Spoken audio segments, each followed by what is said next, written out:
Futures trying to get back to the upside here as we get going for a Friday, heading into what is going to be a pretty good weekend here, coming off a positive week for stocks overall. We got that big boost yesterday from Apple back to the upside, coming off a Bank of America upgrade. 2 days in a row, Evercore today with a thumbs up for Apple. We'll talk about that coming up. We're also seeing continued strength in chips across the board. Semiconductors just so impressive since the beginning of the year and going, let's be honest, going into the end of the year last year as well. Oil downside ever so slightly today. Bitcoin I saw was downside ever so slightly to kick things off very, very early on this morning. We get Michigan sentiment coming up at 10 o'clock this morning. Remember, there is an inflation portion to that release that the market will watch pretty closely. Otherwise, though, going to be a pretty good week for stocks once again. It's Friday, January 19th, 2024. Tradertv.live starts now.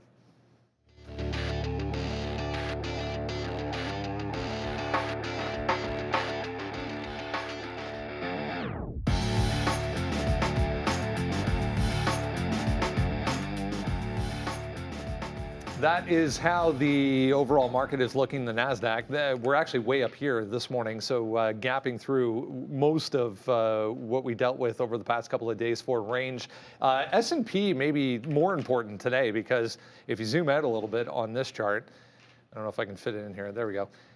Yeah, we're right here, right now. That's all-time highs basically happening as we speak here for the S&P, up about 0.5% to kick things off. But, I mean, both of these markets, that's where we're trading right now, not the day before. It's kind of hard to see there on the trade ideas chart. But both the NASDAQ and the S&P potentially set to wrap up the week here at all-time highs. It's been so impressive, as we said, mostly on the tech side of things. A couple of underlying stories this morning on the Amazon side with iRobot. There was rumblings of this getting squashed, you know, for months and months and months. Turns out it's Europe that comes through and says, nope, Amazon can't buy iRobot. Like what? Like there's going to be a robot vacuum monopoly? Like I don't understand this. Yeah, Europe always likes to have their say. Apple trying to appease Europe as well this morning by allowing third-party apps to use its NFC technology, the one that they use for Apple Pay. You're going to be able to use other apps to be able to pay at point of sale as well to kind of get around some of the antitrust issues it's having in Europe, Brendo. But I want to mention that S&P making all-time highs. I didn't anticipate this with the 10-year, the 2-year, and the 30-year all being over 4%. I thought there would be some sort of inverse relationship between the two. Yeah, the march higher continues, regardless of this interest rate question that continues to kind of linger in the background. What's to come, not only coming up in a few weeks here, we get Fed Chair Powell at the end of the month. What's he going to say going into March? Remember, it seems like some of these cuts that we were so anticipating as soon as March have been kicked down the road a little bit, maybe even June or into Q3. I saw people talking about yesterday for the cut side of things. But yeah, I mean, chips strong. Obviously, we had Taiwan Semi come through yesterday. So impressive right across the board with their earnings report. That kind of led the group. But earnings coming up at the end of the month as well for AMD will be the next one. Sean off, enjoying a long weekend. Once again, Obi is in today. Good morning, guys. Good morning. Look, man, it's a rinse and repeat yesterday, right? Because you got the strength in the market led by the chips and Apple, so it's exactly the same thing. There was already a chance to dip by Apple off of the previous close, and the only thing I see that's weak in the market is a couple of Chinese names, the EVs, and maybe a little bit of Bitcoin hasn't really done that much of a bounce. So Bitcoin, I guess the story is gone matriculated through. I'm just going to pull it up here because it's trying to make some kind of higher lows into a breakout. So maybe we can join the party here with some crypto moves. But at the end of the day, you got to grip and rip Apple. I was already in it once. You know my style. You know how I roll. I'm going to take my profit if I see it. And yesterday, I didn't get to dip by an Apple. I was about 30-40 cents shy of the level I liked. I think Sean got his at the 186. I liked it off of pre-market lows in here. It didn't quite get into that price. Today it was like, no, just dip into resistance in pre-market and the close price. It already gave one shot at that and then wicked and failed the 190. So I think Apple, as long as it can hold the previous close, maybe even consolidate above 190, I think you grip it and rip it. SMCI, their guidance helping things out to the upside. Wayfair's moving as well. You've got Spirit Airlines. Although Scott H in the chat was pointing out to me that some of this rally in spirit save is being pumped up by people on social media. Mr. Portnoy apparently as well. I'm not always as big of a fan of these moves when some of the juice is coming from that. To be honest with you, like I like longs. I'm looking for longs and save, but I don't like it more because of that, Obi. Yeah, it's Save's been having a bit of a rough time over the past couple weeks, turbulence, if you want to call it, in the price action for sure. But yeah, no, yesterday pretty decent recovery of that news on Save. I got softy on watch today for sure with the NQ gapping up the way it is. I was doing my scans last night and I was just like, oh boy, a lot of strong closes. I think the probability of a gap is quite decent there. Thank you very much, Randy. There it is. Thank you. But yeah, probability of gap up has the potential to be very high. Coming in today, 17,250s. Oh boy, 400 softy incoming. Very strong top idea. One of the top ideas for the day. We'll see if it comes into fruition. But yeah, no, a lot of names with the run up today. I'm starting an unofficial oh boy counter because I'm gonna run out of fingers, so I'm literally just grabbing a note. I would put it on my iPad, but my iPad's charging. We get interesting discussions about the markets, and like we were talking about Microsoft, and we were talking about Uber, and then the conversation shifted to battery life on old Apple products because the iPad that I use to keep my prices and my notes on every single day, the key price levels and all my interesting stuff. Like if I unplug that sucker, like it takes all day to charge it, but it will literally die in less than a day's worth of use. Like it takes the entire trading day to charge. Like I plugged this in when I sat down, it was dead. I plugged this in when I sat down at about 6:50, and it's at 23%. Definitely like not fast that's charging. almost 2 hours. Like what is going on here? That's why Apple wins, because you got to buy new stuff over and over again. So anyways, just another reason why Apple's amazing. It's at 2, by the way. You can't really see that. I'll let you guys know the old boy count by the end of the day. All right, I was just noting yields downside a little bit here. We had the 30-year testing 4.4 at the end of the day yesterday, back to 4.36. So the first day in 1, 2, 3, 4, 5 to the downside here for the 30-year. So long-dated yields still showing all kinds of strength. Fed's Goolsbee on CNBC right now. Making some comments as well about the ongoing fight with inflation. I mean, the market not really reacting there. I mean, we are still higher on the day, 0.75 right now for the NASDAQ, about 0.5% for the S&P. But this kind of goes back to what we were talking about there to kick things off, in the sense that what is going to happen not only with the January meeting, but if you go out to March now, you know, as Frank was on yesterday afternoon, we were talking about this a little bit. It's a coin flip. It's literally 55-45 of either it's going to be a hold in March now or maybe a quarter point cut. But it seems like indications are pointing more and more towards the latter.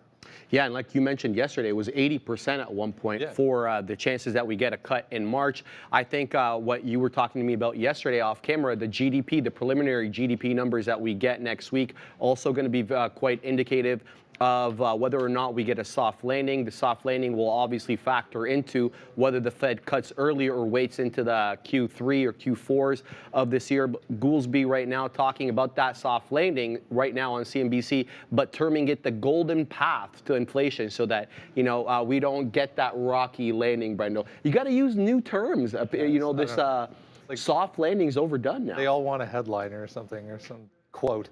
Yeah, Fed's Goolsbee, if we continue to make good progress on inflation, we need to factor that into policy rate. Yeah, no kidding, thanks. Who cares? Apple, you saw a little bit higher here this morning, 0.6%. It is that day where you can go to, I mean, in the US, it's that day, not here in Canada, unfortunately, but you can go order your Vision Pro. Pre-orders start as of today. It's on the website, I just checked. $34.99, or it was like $280 something a month for 12 months if you want to finance it. Seems like a steep monthly cost for a Vision Pro headset. I also saw this morning a few people saying or suggesting the fact that there's already potentially shipping delays for these units. Yeah, not surprised there, Brendo. We'll have to see how Apple does. Anecdotally as well, I was listening to a podcast where they were citing a user, basically someone who's testing out the device preliminarily, and they were talking about the sort of the virtual keyboard that you get on the Vision Pro and how it wasn't kind of up to speed. You're going to have to chicken peck at this thing, and you're not going to be able to type normally. So a Bluetooth keyboard, probably an accessory you're going to need for this device. Yeah, I mean, you and I are talking as well in the sense that I feel like we get to a point where keyboards are just archaic and not even needed at some point, and everything is just voice. Yeah. Or maybe even you just think about an Apple and it searches for apples, and I don't know. Anyway. Coming, Brendo. Speaking of Apple, here's Apple stock or shares back higher again, guys. No, you can't have my keyboard. Like, first of all, if you've been watching the show long enough, you know I got away from the BlackBerry to have a keyboard a while ago to get to the Pixel. Oh, wait a minute. Never mind. The guy in my baseball pool, he sent me something, and I just saw like the link, and it started with Barstool. So I'm like, I'm itching to click the link. I'm live, right? I'm not going to because we're supposed to be talking about stocks, but I hate when you get those. That's a problem with getting the notification. Now it's just in the back of your mind. What's he sending me from Barstool? It's probably absolutely hilarious.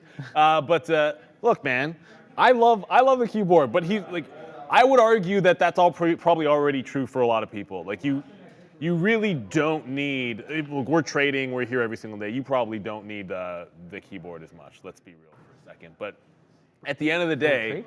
No, I mean, for trading you do, but I'm just in general, like, the world is going to a place where, whether it's the Vision Pro is like the start of it, I think it's already started. There's so much that you're doing on your smartphone, voice activated, like if you have like Siri, Google Home, all that kind of stuff. Like it is a bit antiquated. I like it because I'm older, but I recognize that I'm not one setting trends. Like I'm the first person to accept it. I don't pretend to be something I'm not. I'm not a person that's trend setting or usually with all that. I do know an upward trend when I see it though, in the markets. That's an easier thing to see. You know what, I'm gonna use my trade ideas chart in here. I know we have Michael Moss probably coming in a bit soon, so quick little shout out. I'm just gonna throw up. Oh, he's in Florida, that's right. I knew he was in Florida, he told me this, we emailed back and forth. But this is a clean look, and we're having some debate about this, Sharif, because Sharif and I were discussing the upward channel in Apple versus NVIDIA. Both of us were saying it's very bullish, heading to the 200 break and kind of making it look like that 500 breakout level on NVIDIA. Obviously NVIDIA is a more explosive chart. That was my only point. And that Apple, to me, had gone into a more distinct downward trend off of that level. But the good thing about that downward trend is it's just a little bit more juice to me when you break this one back out. So it's pretty obvious that you held the 200 period, you've come back to now hold this 50 period moving average.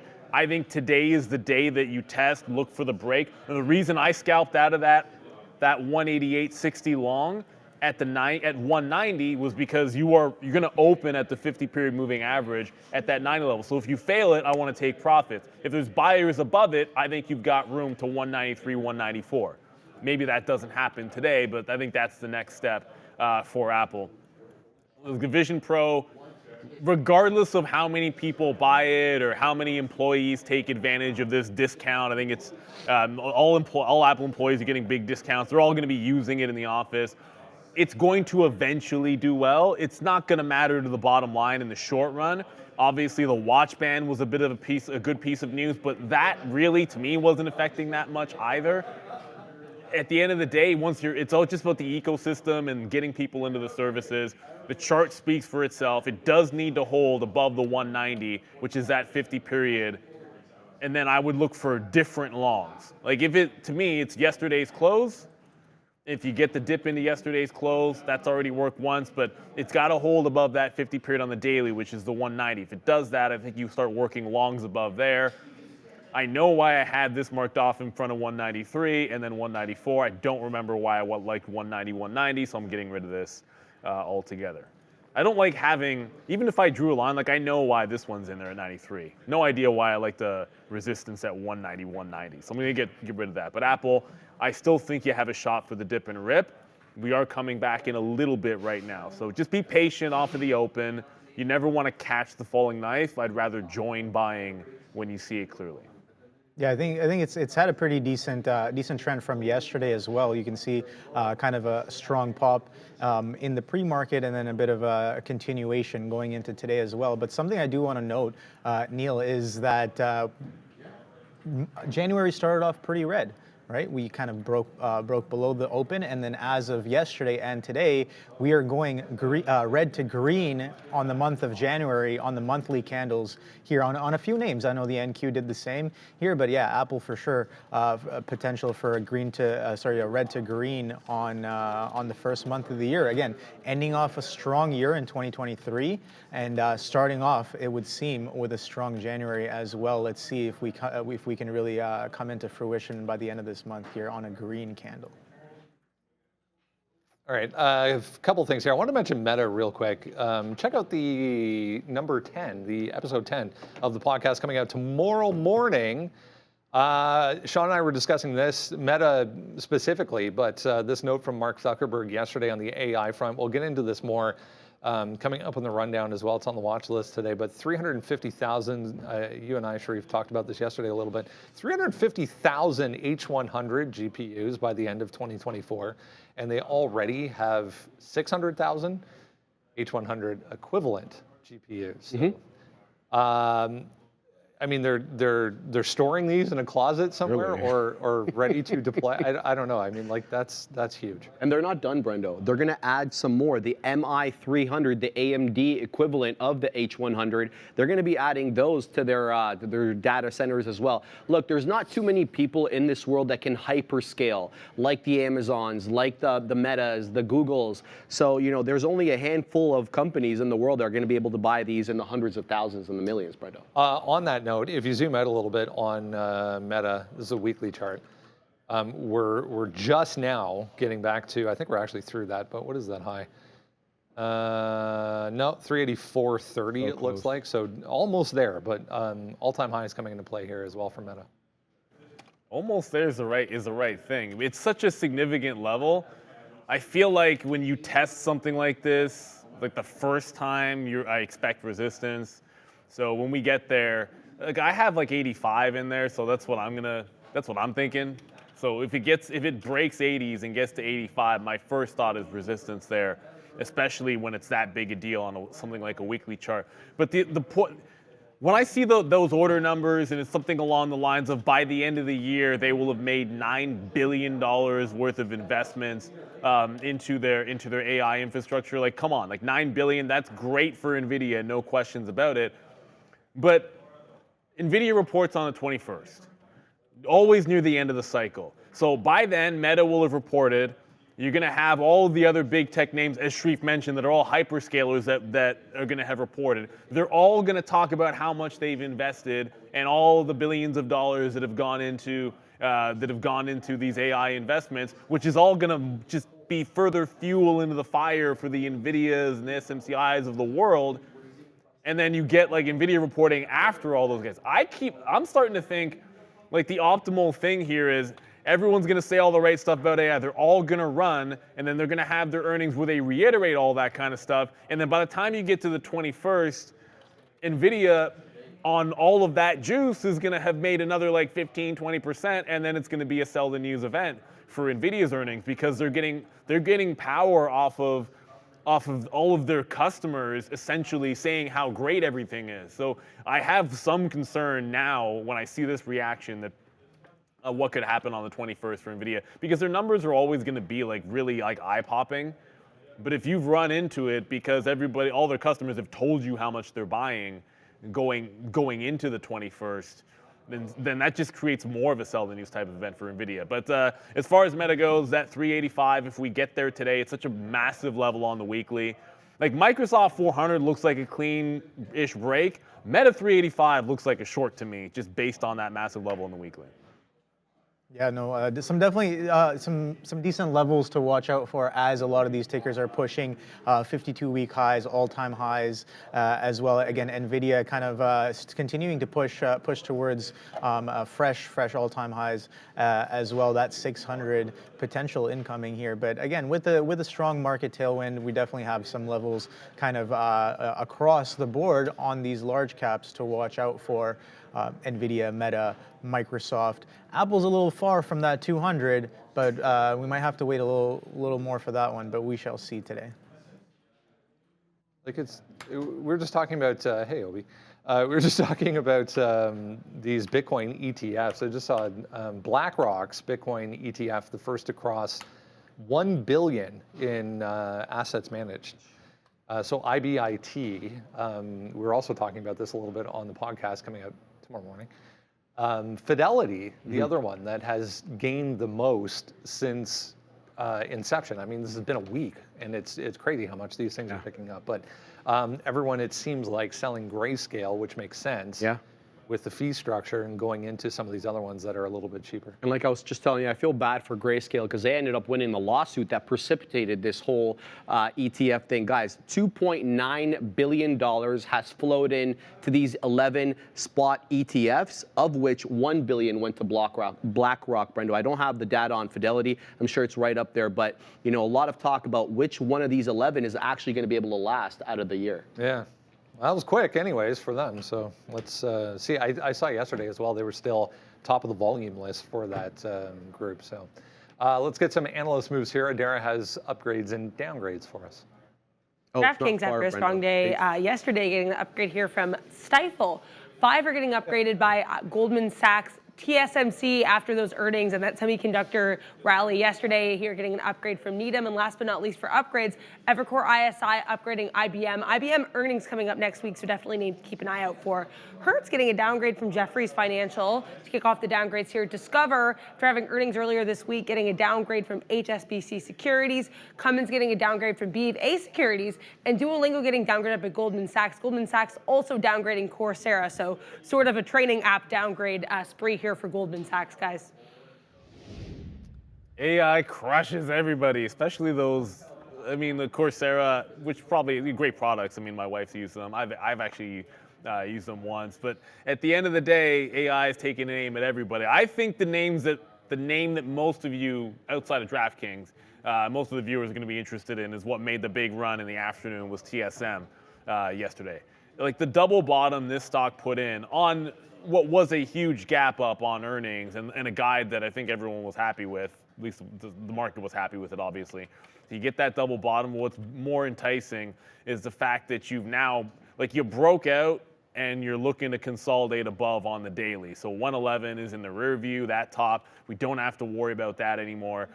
Well, I shouldn't say that. You dip in the open, maybe you can retest that 111. I shouldn't speak in certainties. If you get back down to 111, that's that previous high in the daily that I think you're possibly testing, and then you have support, clear double bottom underneath 110. Those give you a couple of options for some dip buys in case it does what it did yesterday. But it's like a grip and rip, and shout out in the chat because I wasn't even really looking at, well, we were looking at Marvell the last couple of days, but this morning, I'll admit, like I'm looking at my iPad, I didn't go through Marvell and write levels down and all that good stuff. Like it's easy to see TSM breaking out, a chip name breaking out on the daily, but how about another one? Marvell just did it as well. So Marvell breaking out, there's a 68, like 70-ish. That ridiculous 2-day rally it had post-earnings, like that's insane. I was in Paris for that. I remember it distinctly because I remember checking in on NVIDIA earnings. That was like the only thing I looked at. And then I came back, I'm like, holy crap, NVIDIA was amazing, right, Sean? And they're like, you should have seen what happened to Marvell. And I was like, oh, shoot, that was ridiculous. But now you're through that top on what is a great looking trend. Any continuation today. Now, this might be a trap. I'm just throwing it out there. But but look at the top made at essentially $70. Pre-market high. Admiral Akbar knows. And you know what? I'm just going to say this because I haven't said this once. Admiral Akbar got absolutely destroyed and shafted by the new like Disney. Like you cannot kill an iconic character the way that he went out, man. Like, he sniffed out the trap at the Death Star, and then he goes out like a punk in that last movie. See, that's the kind of thing that bothers me, man. Like, it was just, you got to find a better way to do it. Anyways, maybe this is a trap breaking $70 on Marvell. But I can tell you, 400 on Microsoft. If it's a trap, let's bring it. Uber at 65 as well. I don't know that I would ever be looking at 3 breakouts at the open. So if I wasn't looking at the other 2, now Microsoft might not get there because it's at like 97 or whatever, but if I wasn't looking at the other 2, I probably would be adding Marvell to the list. I think it's going to make a challenge at that 70 right at 930, and it's already breaking out on the daily as well. So TSM looking great. That's probably a dip buy to me. Marvell setting up for a breakout 70. Yeah, I think that DraftKings as well looking a little bit interesting. But here's the thing: with a lot of these other names on watch, that again, just my opinion, a little bit higher value in terms of the trading opportunity presented. Maybe not the best idea to be strictly watching DraftKings today, but yeah, no, decent. It's following the market on that gap. I don't know if that upgrade downgrade is going to affect it too much here, but just looking left, there's a little bit of a shelf of a resistance right here in and around this 39 level. So I'm curious to know what we'll do with DraftKings coming up into this. Again, with some market tailwind today, we might actually be able to get up into that 139. So I think it could be an interesting look at this multi-day resistance here at that 39 on DraftKings. There was a big volume spike there on IRBT, trying to get back to the upside. Probably 16, got back above 16. You can see huge volume came in. It is holding nicely back above 16. I mean, this thing is down huge and was obviously worse than 30%.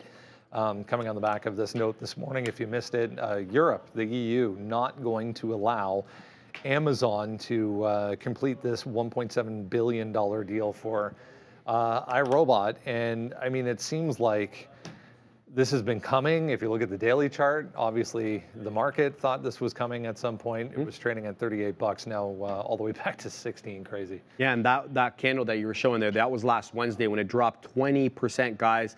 It's a tough look here. I gotta tell you, we're Brendo and I talking off camera, saying that there's a lot of players involved in this space already. You've got the Dysons, you've got the Hoovers, as well as many others. So I didn't really understand this too much. And besides, this is one of the ways that these smaller companies are setting up. They're setting up to be bought out by the larger companies. So I don't really know why the government there is getting involved, but we're going to have to play the card we're dealt. Yeah, tons of volume behind that. We'll have to be super careful with it today, guys. IRBT back to the upside.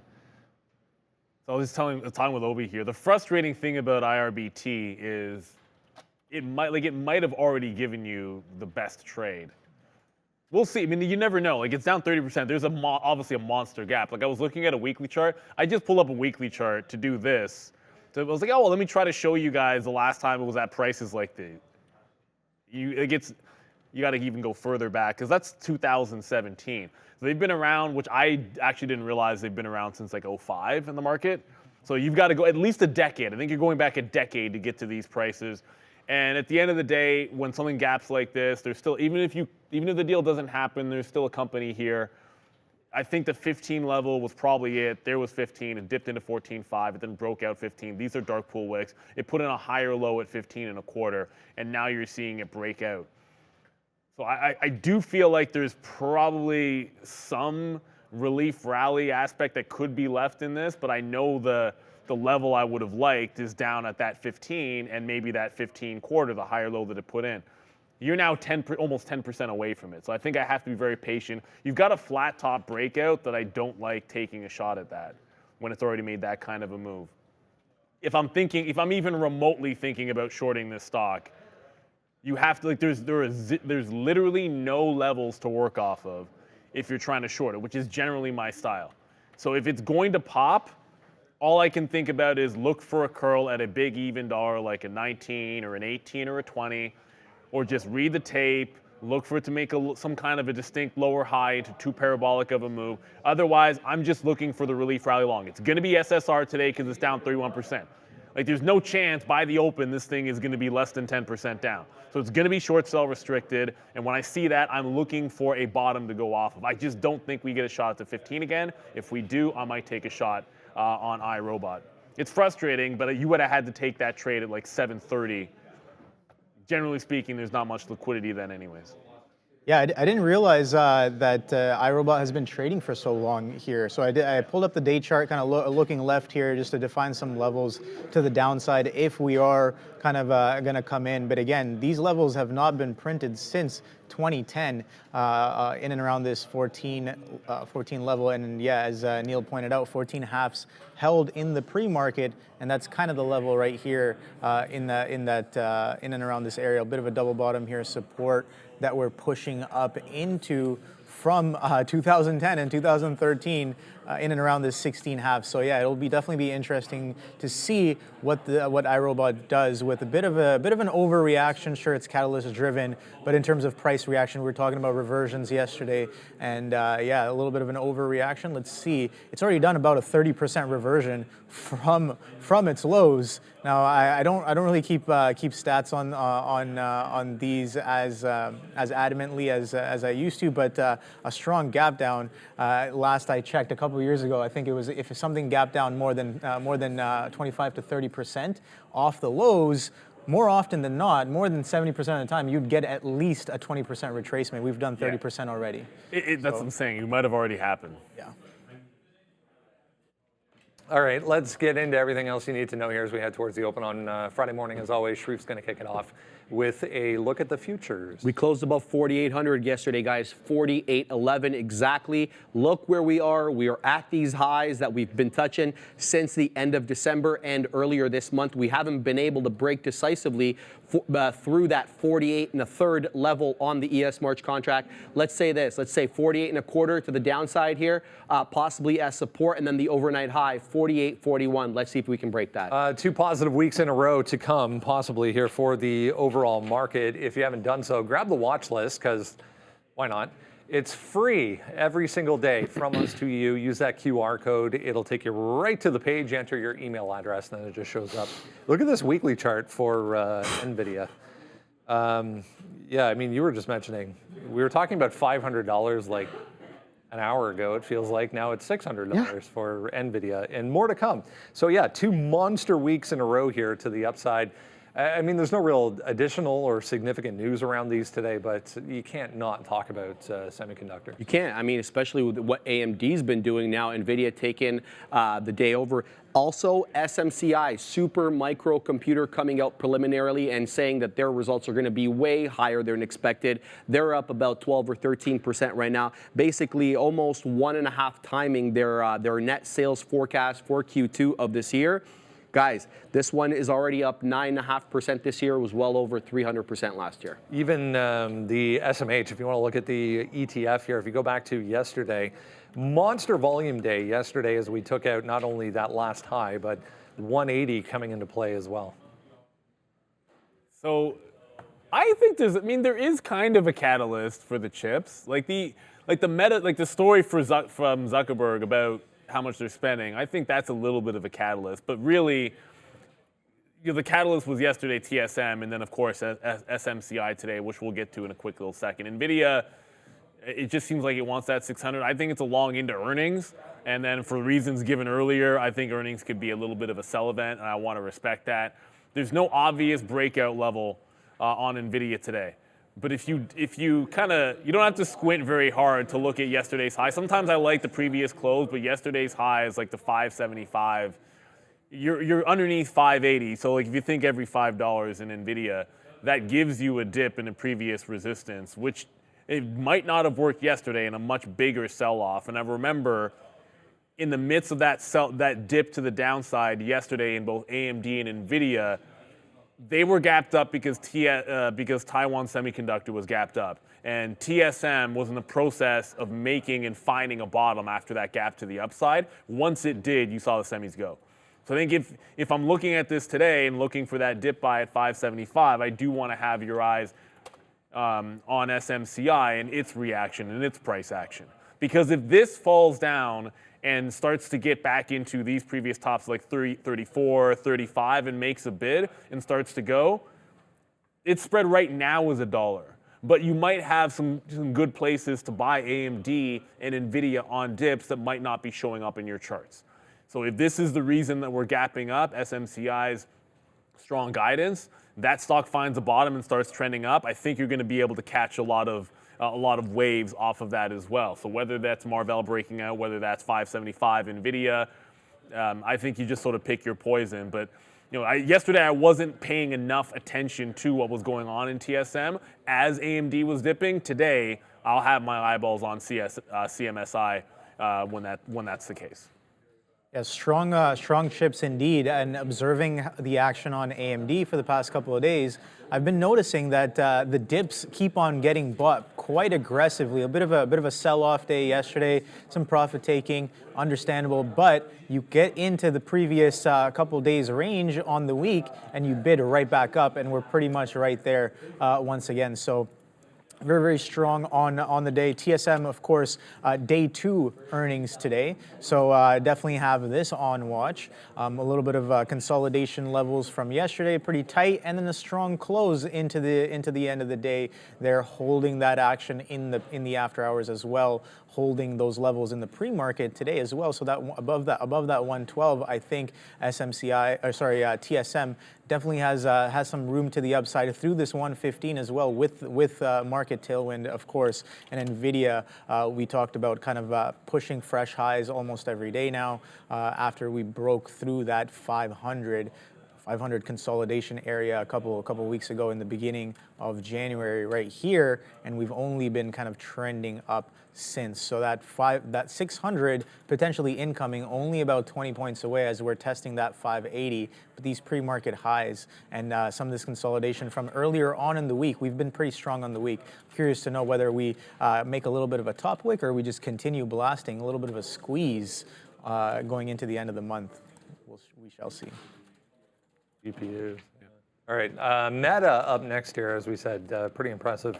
V bottom on a weekly chart. If you zoom way out, we're right here, right now. All-time highs coming into play there. Yep, there's the number. That's just for chips. A lot going into AI. They also announced they're going to combine 2 separate portions, the technical portions of their AI team, to work towards more efficiency. So, I mean, I feel like a broken record at sometimes. It's like AI, and Meta AI. Yeah, like I was just telling you, he's looking to spend about $100 billion this year. The biggest increase for his expenses is going to be in data center and building out the cloud, the AI component of that. Yesterday, he posted a video on Instagram Reels basically saying that there's going to be a massive compute infrastructure build out. Like you said, he spent about almost $9 billion. That's about, he wants to have about 350,000 of these H100 chips by the end of the year, Brendel. They sell for about $25,000 to $30,000 each. And then if you want to go on eBay, they're about $40,000. And that's not where he's stopping off. He's going to buy more. He's going to buy the MI300 from AMD once they become available en masse. I wonder what the volume discount is from NVIDIA. It'd be good. I hope it's good anyways for them. 380 just gets taken out there, guys, for Meta. Day highs right now. I mean, Obi was just saying this is like textbook symmetry, so I'm going to steal that from you, Obi, because you just said it, and then I'm going to speak first and then steal it from you because that sounded really good. I just cannot look at if it's this obvious on the chart, on the weekly chart, as Brendan pointed out, as we've pointed out, is it really going to get to 385 and just kind of have no issues getting through it? I'm kind of doubting that. I just feel like when you get there as a day trader, we're only $5 away. That's just over 1%. Like just over 1%. If Meta gets there, I'm probably going to try to short it. I just can't see any way around it because you're 1% now, it would have to be 2% up. It's a Friday as well, so throw in the fact that you also have options expirations as you get to a massive high like that. Yeah, I mean, I'm going to be on the offer in front of 385, and I'd probably take 2 swings at it if it gets up there. I understand it's trending higher. You can look at something like if you like a 380 break, it's already happened a couple of times on Meta. Like it's broken 380 and been back underneath it. Like it was a little bit of a battle. This is a 3-minute chart, so it was kind of up and down there a couple of times. Maybe the pre-market low works for you. Out of the big cap tech names, I know the more popular one around here for potential break is one that's not there just yet, and it's the big round fat number of 400 on Microsoft. Softy's at 396. This is one where, again, you are essentially a percentage point away, like less than 1% away from that breakout at the top. It's not NVIDIA 500, but I like the 400 on Microsoft. I know that's probably going to be a very, very crowded trade. For breakouts for me, they got to start working right away, or I'll look to get out and then try the dip buy back into that big level to give it a couple of cracks. But 400 Microsoft has to be there. I put it on my morning note. I know everyone's been talking about it this morning. I don't want to discount Meta, but Microsoft is broken through resistance and looking to break a higher one. Meta at 385 hasn't broken yet. So until it does, I want to short that level. Yeah, Neil. Textbook symmetry indeed here. I was telling him kind of like you only. Well, I've only read this in textbooks here about kind of the same amount of time to fade, and then about roughly the same amount of time to kind of bid right back up in a nice, beautiful V-shaped recovery here on Meta, and pushing for those highs. So that 384, 33 I have as all-time highs here. That 385 could be interesting as well. But that buying pressure quite intense. And yeah, I definitely agree with Neil. I don't expect this to be very clean, but if it is, it is. But that pressure back to the upside definitely has some of these shorts from the past a little bit underwater, maybe sweating a little bit. Some of the big boys. I don't know. I'm a nobody. We shall see. If someone was short Meta up there and is still shorted, like, what are you doing? Yeah. Like that, when you look at a chart like that, it's just like, what do you, like, to me, like, I'm gonna hold to my stop. It's like, what are you doing? Like, really? Like, if you were short something at 380 or 375 into a 385 and it went to 100, you didn't, and it's Meta. 88. Like, It went to 88. yeah, but again, it's not Lucid or AMC. Like, it's Meta. Eventually, it's gonna catch a bid. So, to me, it's ridiculous anybody that would hold something that has a general uptrend for so long and not taking profit. Either way, I still think you're running into resistance at that level. I mean, I don't think it's too surprising seeing that, like, you talk to some of the older crowd, and I don't know, maybe it's just I have a little bit of a bias depending on who I'm talking to. Some people are still holding on to the notion that GE might be back at the top of the markets at one day. So it's like when you hear and see something ridiculous like that. Don't you disparaging General Electric? No, it used to be the leader of the markets at one point, right? But there are people still holding on to the idea that it can come back. So it's like, if people can hold on to an idea for that long, I don't know about. I own shares of GE, so I'm perfectly okay with that notion. If GE gets back on top, I'm just throwing it out there because as I load up the chart of General Electric, which is doing absolutely fine. Oh, you want to go, there was the reverse split and all that nonsense, which our charts don't account for. But if you want something that gives you some kind of exposure to Boeing's industry, and you don't have to worry about Boeing's issues, well, General Electric hasn't been all that bad. I know they split up, right? So that's part of the deal with these guys. They got GE Healthcare, and eventually I think they're making another split as well. But no, solid company. It is a good company. I know what you mean. They're well diversified, but like they're not gonna be at the top of the market. Tech is at the top of the market. Oh, of course. You know what I mean? So it's like. Well, GE's a tech company. I know how we classify these things, but Caterpillar is a tech company in my view. Deere is. A lot of these companies are just as much tech, despite not being those sectors. But anyways, let's move on to the next because something else is strong, guys.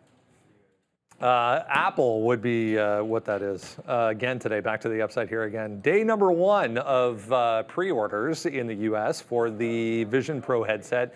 Today, you can run out and grab your $3,500 Vision Pro. Sharif just looked it up. When it does come to Canada, it's going to be $4,700 plus HST, Brendo.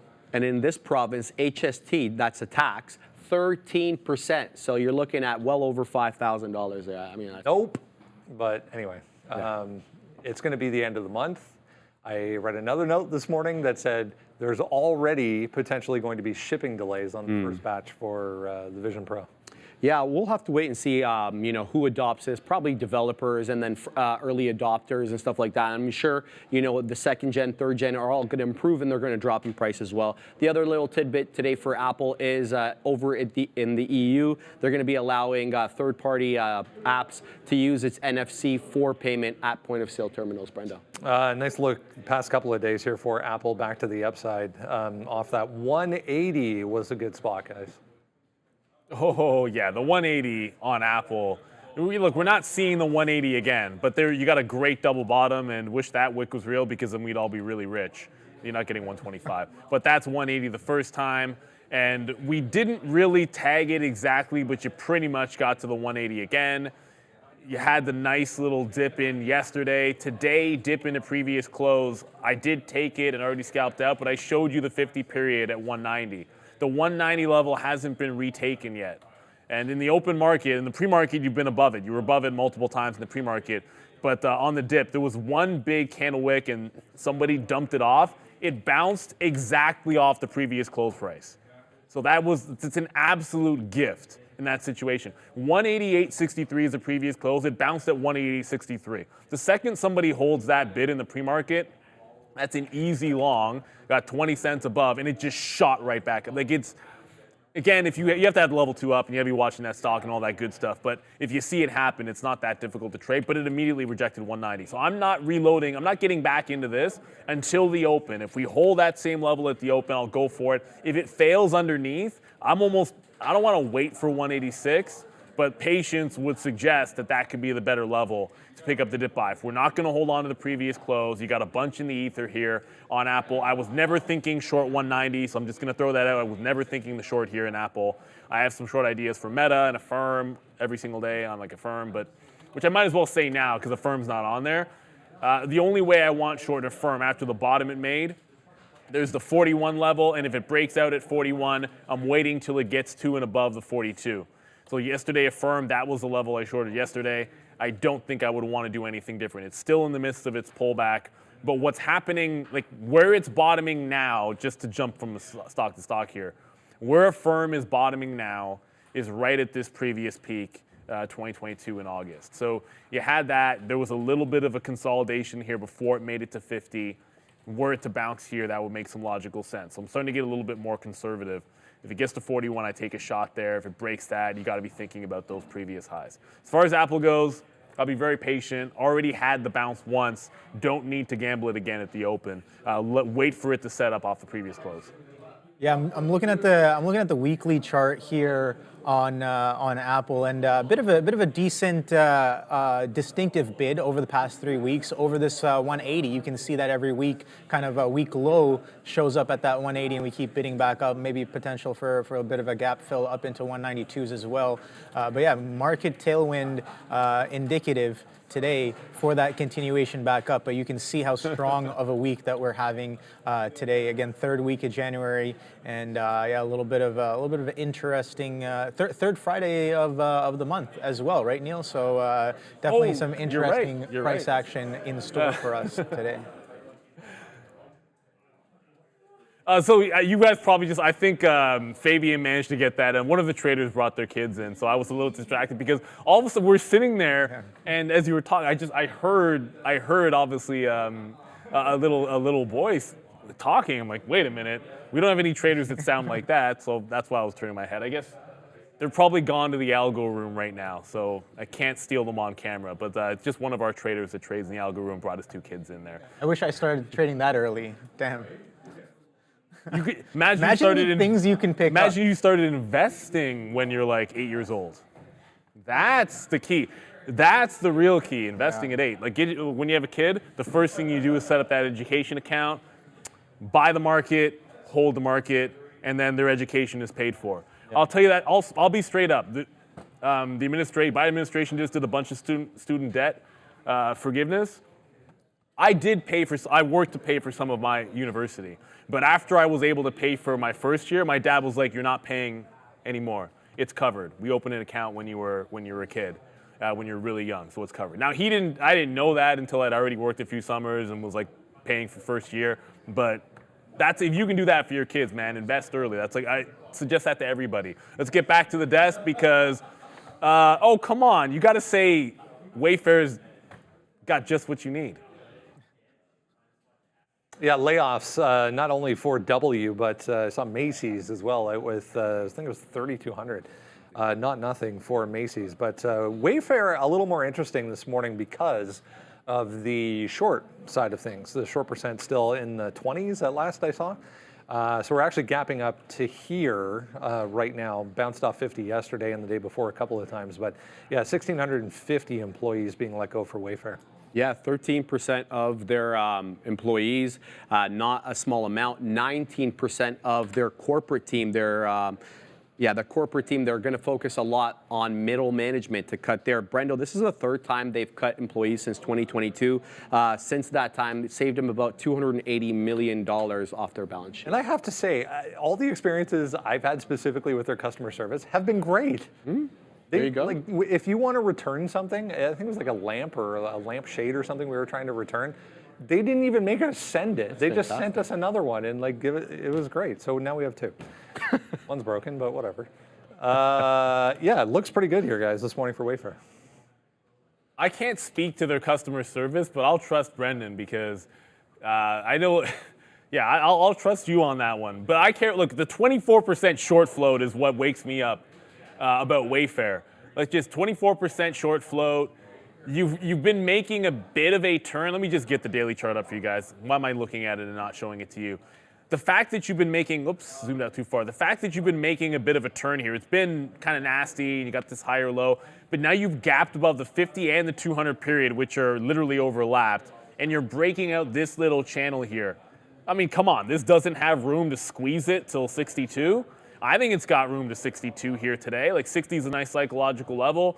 So you look at the previous high and say, why not? This previous local high is about 58 bucks. If it's holding 58 at the open, I think it's got a chance to go. If it's breaking 60, I think it's got room to 62. 24% up is all that matters. Like that's the thing. It's a great catalyst. And the thing about Wayfair, yes, it's up 15%. I understand that's a big percentage, but given when you look at this daily chart, it's done more than that before. We've seen bigger moves than this multiple times within the last year, both to the upside and to the downside. It's very capable of putting in like a 20 to 25% day in either direction. So just because it's up 15% doesn't mean I would hesitate to look for some longs. And Juan, thank you. Props to my pops for sure. The one thing that I learned from my dad was like, don't say it, do it. You know, just worry about putting in your work, putting in hard work, and then he was always there. It's like I'll let you work for it, but you know, I'll have your back, but you know, when you need it, but put in that work, like pay for school, all that kind of good stuff, pay for school. But I remember he wanted me focused on education, to be sure, and like I sincerely mean that. Anybody, if you have kids and you want them to go to university and college. Like the day they are born, you open up an account. Just think about the compounding by the time they turn 18, or I guess it's 18 years old means I guess 17 for some people. But by the time they get to 18, just think about if you've been contributing like once a month for that time. Like it builds. Education is so ridiculously expensive right now that if you're not doing that, you're basically behind the 8 ball. But anyways, Wayfair, I'm only looking for longs. 58 has to hold the open. Otherwise, it's a 60 break I'm looking. Yeah, I saw a funny comment in the chat. I think it was Trader Forever or something, saying that I'm gonna buy a couch and return it now. I was laughing at that a little bit, pretty funny. But yeah, no, test out their customer service and see how it goes there.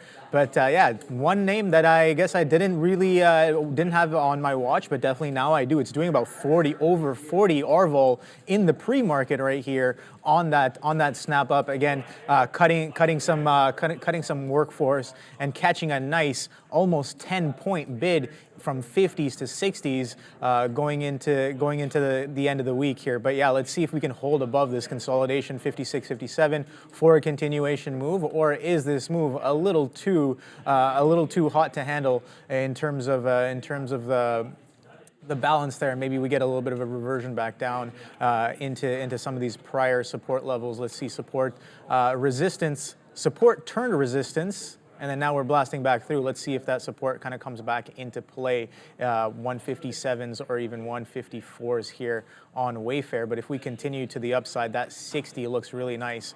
Not too much until the 65 as of recent. You can see that some strong selling coming in off of this 60, 65 kind of breakdown here as of recent. We'll talk about China here in a sec. Just wanted to mention this real quick. Tesla down again today. I was saying to Sean last night, at some point we get 200, or at least I hope. Anyways, at some point we get 200. Tesla down again today, 1%. Inside EVs reporting, Tesla Cybertruck owners who have driven 10,000 miles are saying ranges between 164 to 206 miles on average. That's against a 340-mile range estimate coming from the company. So it didn't really move on that. If you remember, you and I were just talking, going back, I think, a week ago or so, they had to revise all of the cars down because of some changes that the regulator came in with. So that's not great. 164 miles to 206 miles on average for anyone that's driven 10,000 in a Cybertruck. That's interesting right there. I wonder if it had anything to do with the aggression with which they were driven, or the cold weather that we've been having, which really does put a dent on the range on EVs. But with respect to China, Brendo, very interesting news coming out of China with the Chinese government basically saying they're looking to curb expansion of its EV sector because of slowing demand. They don't see the kind of international demand that would warrant a lot of exports. And, they've been spending decades building out their battery production facilities as well as their production lines for EVs. So this is very interesting. They're calling it disorderly competition behaviors, Brendo. Yeah, we've been talking about the weakness in this group right across the board, EV specifically, but China as a whole over the past couple of weeks. But yeah, not only Tesla. I mean, look at NIO again today. Downside, so some pressure coming back in here. Very quickly, there were balances of like 1 million to sell on Apple and Amazon. They both paired off in the last couple of seconds here. Now 600,000 and 400,000. They were a little bit bigger. Save, Spirit Airlines is 500,000 on the buy side. So those are the only ones that stand out to me. Well, I guess there's a sell on Microsoft. It's now 400,000 as well. Look, Tesla, we're going to always talk about, I know we're supposed to be talking about China. NIO $6. That's the extent of how I looked at China. I doubt we see Pinduo do a 136 again, but if we do, anyone watching the show knows I love that level. The EVs are where the weakness is. Down 1.2% on Tesla, short. It's just been a short. I look at the trend line it's in on Tesla, and I see 170. And the thing about this trend line, so yeah, you're looking at these two lower lows. It's kind of easy to spot that. It makes a fresh high. There's one bottom, lower high. There's next bottom, then you draw a trend line. But if you go all the way back to the split, it also corresponds with the post-split high. Like the top of this post-split high ends up intersecting the bottom of this channel. It just makes me give more credence to that number. That's why I keep saying 170. I'm not drawing a line in a chart at a support level. I'm actually looking at a trend line which has had significance since the split on Tesla. And you got to get to 200 first. If we see 200 today, there's probably a bit of a bounce off that level on Friday. But I'm thinking short the EVs until proven otherwise. The big level was 212, 2 days ago, and then resistance at 212. As long as that holds on the offer, then I'm looking for shorts. Rivian sets up 16 and 1650 and then 1720. That's 3 levels for Rivian. Lucid as well has been trend to the downside, 290 on Lucid. You've also got the 270 level, 2 days ago, that previous top, 270. You have multiple levels to work off of. 270 is going to be tested at the open, so that could be a very tight stop, but I'm still thinking short the EV until proven otherwise. And then just because we're supposed to be talking about China there, NIO double bottomed at 610, so I think it's got a shot off this $6 level. It did a decent bounce in the afternoon. We traded that in the afternoon yesterday. But we're still down here right in front of that 6 even. I still think we have a chance to test that 6, which could happen very quickly. You're only 17 cents away here on NIO. Yeah, definitely EVs are the weakest of the bunch. And Li Auto here, I'm watching that along with some of the other EVs. Oh boy, if you look left, bit of a structure coming in here post earnings. Nice. I saw you mark that down on the counter there. But yeah, a little bit of a consolidation post earnings. Look at this volume bar here. So some significant volume, not really seen in some of these other earnings that came after that. But look at that consolidation. We've held that price, that reference of that volume pretty much all for majority of the year there. June to December is that price action. We're coming right back into those levels here. So some strong volume that pushed into some of these levels, going all the way to 47s. We'll see what we do coming right back into some of these previous support levels here. Here we go. We got 10 seconds to end this week off. The market has been in rally mode, but we're pulling back going into the open. Nadera in 5, 4, 3, 2, and you know what to do.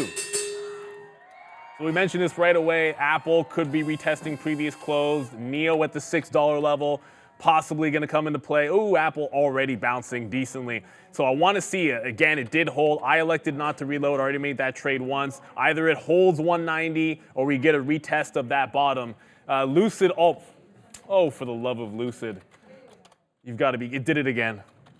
Oh my goodness, Lucid. We just said, yesterday, we said this yesterday, you've got to just, I said 270, just sit in the stupid trade short. Just sit short Lucid in the pre-market and risk the 2 cents, and you're going to win. My goodness, you've got to listen to yourself, man. When you see a pattern, you've just got to attack it as many chances as you get. So I'm going to try to get on the offer here of Lucid, maybe a little bit lower, and pick that short up. Uber, we didn't mention Uber for the breakout trade at 60. No, I think we did. Maybe we did. Did we say Uber 65 break? If we didn't, apologies. Uber 65 break. It's a double top. There you go. I know we mentioned it in the afternoon, but Uber about to make that break. It's at 64.80. The market's actually headed downside. So I'm not chasing Apple. I'm not trying to fight that one. My first thought is, A, when I see the market heading down, short EVs. My second thought is, do I have an Affirm short available? Not really setting up here, shorting the bottom at 40. But look, I hope somebody shorted those EV names, because it's just free money off the open every day. Every day, Obi. Every day. Yeah, it's pretty crazy. I know you talked about it last week. A bit of a long-term trend doesn't necessarily have to have much RVOL, but a bigger picture trend happening on some of those EVs. And yeah, definitely strong faders indeed. But yeah, I'm patiently waiting. I planned for the softy 400, not really coming in right now. But let's see how far we dip on this dip, if we're gonna stay dipping here on the market. So we did test that 17,250 earlier on, bit of a double top there, taking a nice pullback into yesterday's range. Let's see if we can hold that 16.1. But the strongest of the bunch there, Neil, Alphabet, super strong, pushing Tesla's 145.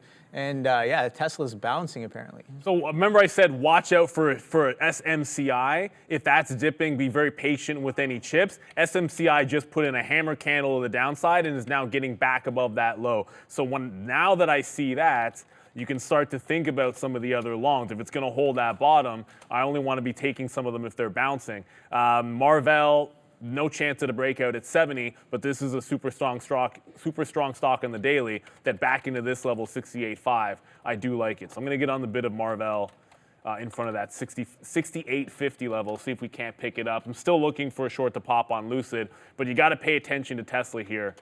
I thought we'd be heading lower. Here's your 212 level coming into play. So support to resistance on Tesla. Now you're starting to make higher lows on Apple. Apple's starting to make higher lows, priority to Apple.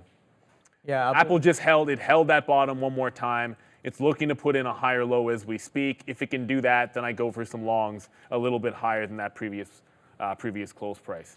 But the easiest trade has been sitting in those stupid EVs short at the open. And I'm talking about the Lucids of the world. If I get a second crack at it, I'll swing and lose on the trade, but I'm not gonna miss that trade if it pops back up again. I'm still watching Softy here, but yeah, Apple kind of a little bit stronger than the rest of the bunch here. NVIDIA is super weak, kind of flushing pretty hard into yesterday's consolidations. Same with Softy. Alphabet's really the only one who's showing some real strength here, and I guess Tesla as well. Meta pulling back. I robot as well. I'm kind of trying a different kind of layout there. What There size goes a robot? bounce off of 394 halves. 394 halves was a level I was looking at here. So initial bounce here with the wick on the NQ, using some confluence there. So we shall see and we shall wait. Oh boy, is this long going to set up or not? I have no idea, but Well, I can tell you patiently waiting. No, I can tell you what just happened on the future. The future is just wicked an overnight level here, 17.1. Like this little jump off that we had overnight at 17.1. We just wicked that, but remember we showed SMCI and what the reaction of the chip names relative to TSM yesterday. So when SMCI was making that bounce, I'll get to why we like Marvell. Look at SMCI. Did the wick bottom? SMCI's liquidity's piss. Let's be real about it. So last time I traded, I was like, this stock's not very liquid. But when it made that dip, I'm like, this is a chance to get to dip one of the chip names that you like, and then if it goes breakout, you can catch a bit of a bottom. Like, how do you get bottom wick on Marvell? Because SMCI showed the turn, and Marvell was in front of this level here. So that's, again, it's the setup of the trade, to me, that always interests me the most there. And SMCI flying, you're going to see AMD trying to break out tops. Do I like a breakout on AMD? Maybe a 166.50. I prefer looking at 165 here. But patience led to go 2 for 2. We had one good Apple trade. Now we've got Marvell keeping a close eye on SMCI. Let's go to Adara. Edgewise Therapeutics getting a nice pop to the upside here. EWTX announcing a pricing of its $240 million underwritten offering. So keep an eye on EWTX, up about 30%. Strong volume here, guys. Speaking of volume, Spirit Airlines is doing a tiny little bit of volume today at the $7 level. So I'm not thinking longs until it gets closer to the 6, but you're seeing a bit of a battle being waged, and I'd like to see who comes out on top before I would chase that level. I don't think it has that tight of a range for too long. I keep looking over. My head keeps doing like this, bobbing back and forth to Uber, because I have the order to break out 65 long, and Uber is just chilling out within 20 cents. So it's very close to me to breaking out. It did wick bottom there. I'm still looking for that breakout. NVIDIA, you know what? I went on over to Marvell, but that wick that you saw on SMCI, you could have gone to NVIDIA as well, and you're gonna get the same kind of bottom. So that's what it's all about, man, if you wanna hit that big trade. And this is only because of what happened in TSM Taiwan yesterday. When it made a bottom, the other chips made a bottom. So today, when SMCI made a bottom off the open, the other chip names made a bottom. Now, I'll promise you, when I saw this break back above 41, it was just at 47. That's the kind of stock it is. It does not move like a normal $300 stock. That's why I don't really trade it. Yeah, a bit of strength. Kind of, I missed the entry that I really wanted here on the softy. I was looking for the turn. 93 halves was pretty nice. I was looking at 94 halves as well. Let's see if this comes into fruition. Bit of a strong push. Let's see if we can break back through this 395 here. If we can hold 395 and consolidate, I think we'll be poised a little bit better for that 400 if that chooses to come in today. But yeah, strong. Tesla's pretty strong. Meta as well. Meta pushing for that 380, pretty much right there.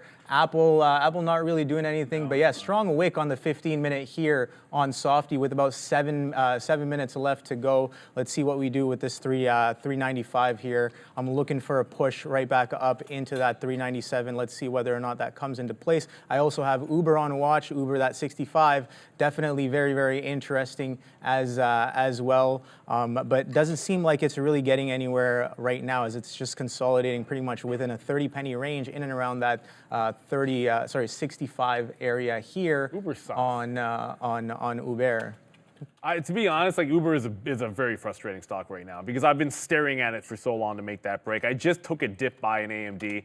Dip buying in AMD has been like a pain in the butt because every time I look for the setup that's generally been a good one on strong stocks, breakout, hold that, like you see a bid at the quarters and halves, go long in front of it. It tends to run stops first and then make the next move to the upside. So I'm going to go 0 for 1 on AMD. We still like Marvell, but when I see that kind of reversal, I have to have some concern. Marvell held the bottom. Seems like it can't get past like 69.25, 69.30. The market's still showing some signs of weakness. I might jam out of this if it can't hold this 69 bid sometime soon. But AMD, bit of a pain in the butt. SMCI just continues to go. Remember Meta and that 380?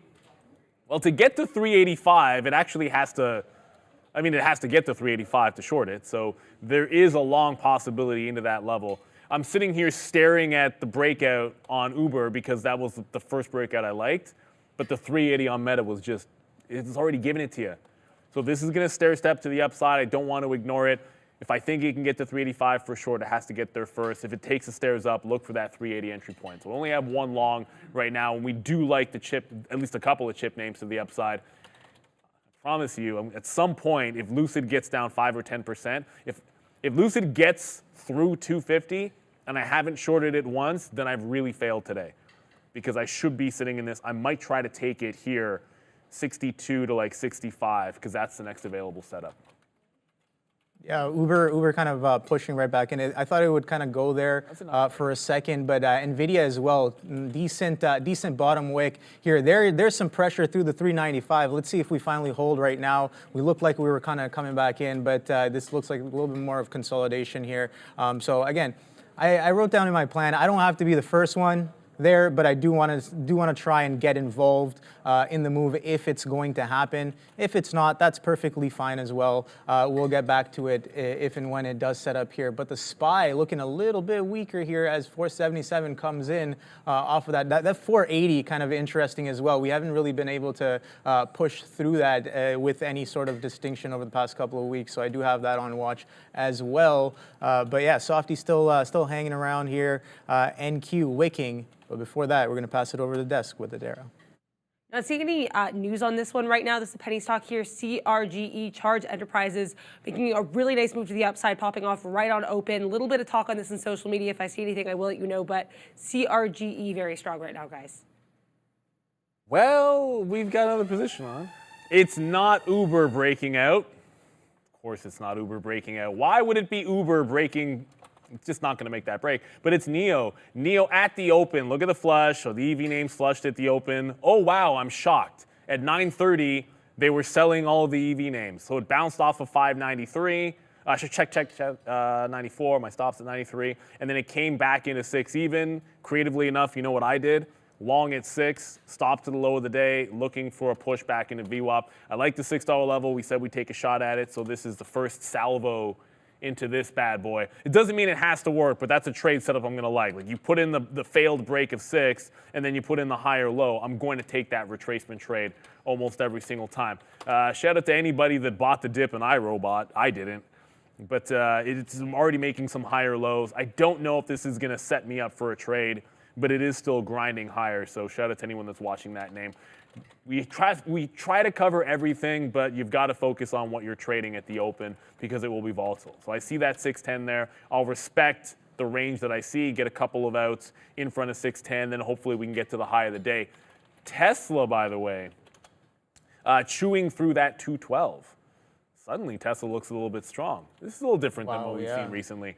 So Tesla showing strength. Thank goodness I'm not short this name, but that's why I've been focusing on shorting Lucid and Fisker and Rivian instead of Tesla, because when Tesla goes down, the other ones go down. When Tesla rips faces off, you still have a chance in those other ones. Let's go back to the desk with Adara. Lots of chip names really strong today, including Qualcomm, QCOM, this one making new 52-week highs. In addition to the SMCI move, is moving a lot of these semiconductors. This one also announced an 80-cent quarterly dividend payable in March 2024, so keep an eye on QCOM. Really strong on the day, guys. Obi, you were saying Qualcomm. Yep, it's you a little should strong. Be in it. I do have it on my list of things, but then I kind of didn't give it too much priority here. But definitely Qualcomm.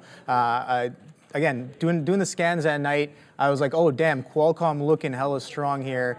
So let's take a look at what Qualcomm is doing. Oh boy, 150 coming up.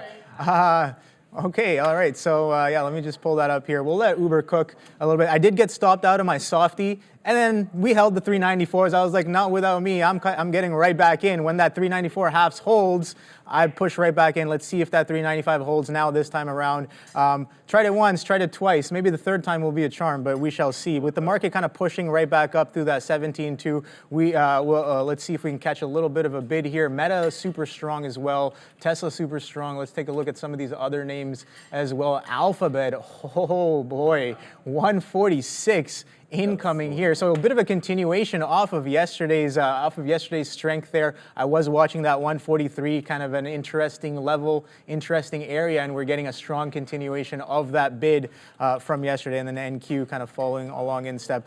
Uber, that 65 is not really here right now, so I'll stay patient for that. If that even comes in, we'll see. But a lot of these names making decent moves here. Like I said, SPY also pulling back pretty decently as well. You can see the ES a little bit weaker than looking a little bit weaker than the NQ, but we're holding this pre-market consolidation area as of right now. We shall see. But yeah, let me know in the chat what tickers you guys are involved with today, what plans you guys had. Have any of them come into fruition, or are you guys still waiting? I'm going to say there's a bunch that's coming to fruition. Brandon Walsh saying, Intel, let's go. The chips are making a run to the upside, led by SMCI. 190 on Apple starting to come into play here. Trying to hold on to VWAP. I do like the higher low. Didn't quite get the fill.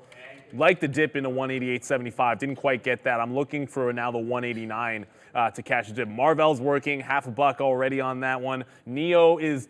It's making a bounce. It's only in the money right now, 3 cents. So once it gets 5, 10, that gets a little bit more exciting. But let's be real. There's a lot breaking out. Shout out to, I just saw in the chat there, H in the chat. PayPal was the long in the afternoon. PayPal, it might not be breaking the highs, but remember there was this overhead level that we're long, kind of going into 62.5 yesterday. Well, 63.5 is a big level when you zoom it out. So it might need a consolidation and then a break. If the futures can continue to go, I shouldn't say get going, continue to go, PayPal's got a little bit of work to do. And then if it takes out this level, 64 is a monster breakout as well for PayPal. Still Uber doing absolutely nothing. Obi, Zion, we both mentioned Microsoft at 400, but Microsoft's not at 400 yet. It's still trying to chew through 95s.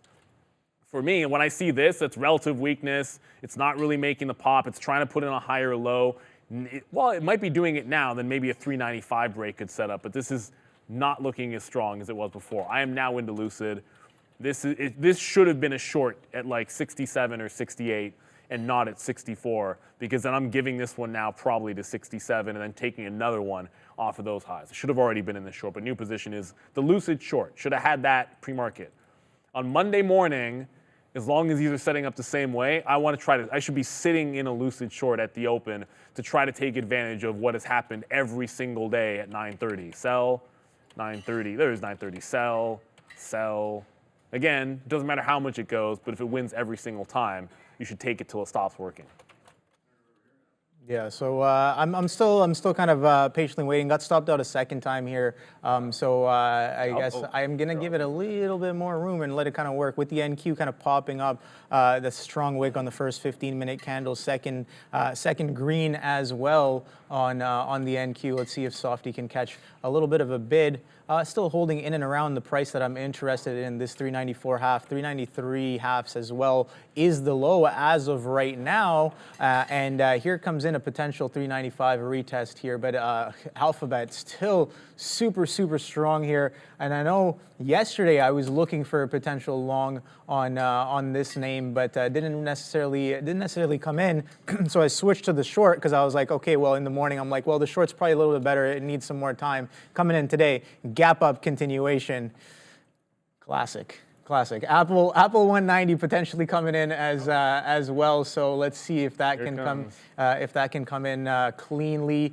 Amazon, I know people in the chat were asking about, oh, Obi, do you have any plans for Amazon? I did have plans, but to go long, and it's not showing me any sort of sign to get long as of right now. So we shall see if we hold that 153, a bit of a level from a few days back, maybe a few weeks back, and that consolidation low from yesterday, that 152 halves, then maybe I can think about it here. But Amazon looking relatively weaker than some of these other large caps on the day, so I'll stay a little bit more patient for that trade. Again, not my top trade idea for the day, so I'm not really going to give it too much attention if it's not really setting up as well. It's not really doing RVol either, but yeah. So there's other opportunities that are much more Sweet Christmas. Nicer. What's happening? Oh wow. What's happening?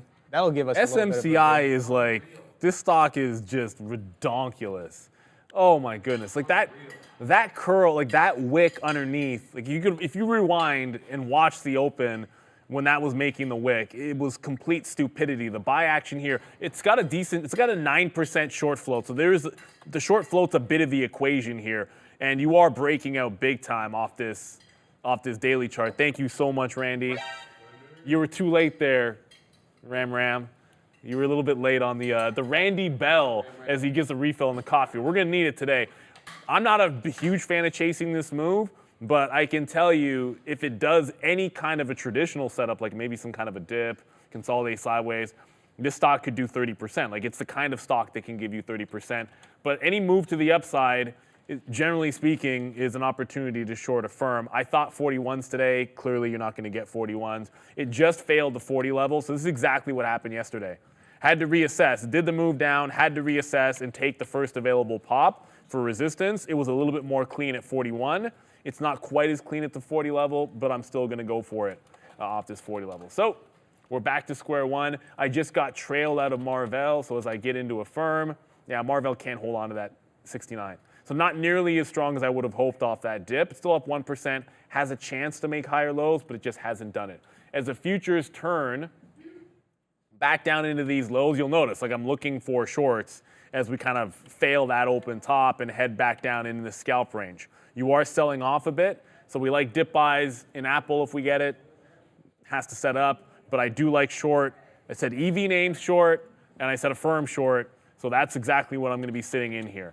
You've got to have a plan of action, and generally speaking, shorting a firm when it makes a stair step down has been a good one. I know there's a couple of names out there that we haven't covered. Funware, I haven't looked at it just yet, but I am watching iRobot a little bit. Let's go back to the desk with Adara. Ally Financial really strong. ALLY is the ticker. They did report inline EPS and a sales beat in their earnings. Also, Synchrony to acquire their financial point of sales financing business. Really good look here for ALLY. Really strong volume, guys. It was 395 hold. Ally. The frustrating thing for me about Uber is like, you don't have to. I'm not forced to take a trade because it never breaks out. But when you do have a breakout that's imminently, like it's right there and it's about to hit, it does take up your attention. So I found myself for the first couple of minutes staring at that level 2, ready to get the long on the break of Uber, and it just never happened, and that's part of the game. So I got a bid out just trying to capture some profit on the new short in a firm because the market, to me, is up 0.5%. I wanted those dip buys, might not get it in Apple, but Uber, I still have my order in. I haven't canceled it because it's still at 64.5. I'll give it a chance to go. NEO, we're still in that long. It bounced off 6 again. Can't seem to fill.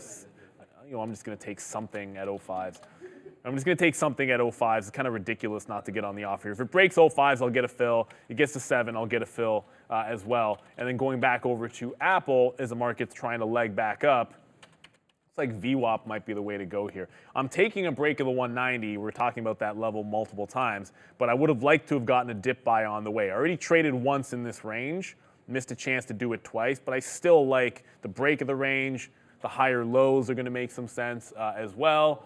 Just want to respect the strength of Apple, but it's not really as strong as, say, like Meta breaking out. Meta holding 380 now, actually. Yeah, a bit of an exchange of hands in terms of strength there as Alphabet pulls back in. Apple pushes for fresh highs there. Softy kind of bouncing as well a little bit there. Second 15-minute candle printing green as of right now. We'll see what's the opening price of this candle. 394.30 is the open of this 15-minute candle. So we shall see how far that one goes. And the NQ kind of still holding up. There goes a little bit of a green on the ES. Let's see if that'll catch us a little bit of a bounce here. 64 halves holding on Uber. And as I look at some of my plans here for the day, don't necessarily. I didn't really do a sticky note today. I did a little bit of a note page, but yeah, so decent, because there's a lot of things. I'm like, there's no way I'm going to fit all these ideas on a sticky note, but I did kind of list out a bunch of tickers that I'm potentially interested in. Some of them were top ideas and they haven't really set up, so I'm looking at some of the other ones that are potentially setting up as well right now. Again, Qualcomm was definitely one of them. Qualcomm pushing for those I think it was 52-week highs, if I'm I'm not mistaken here.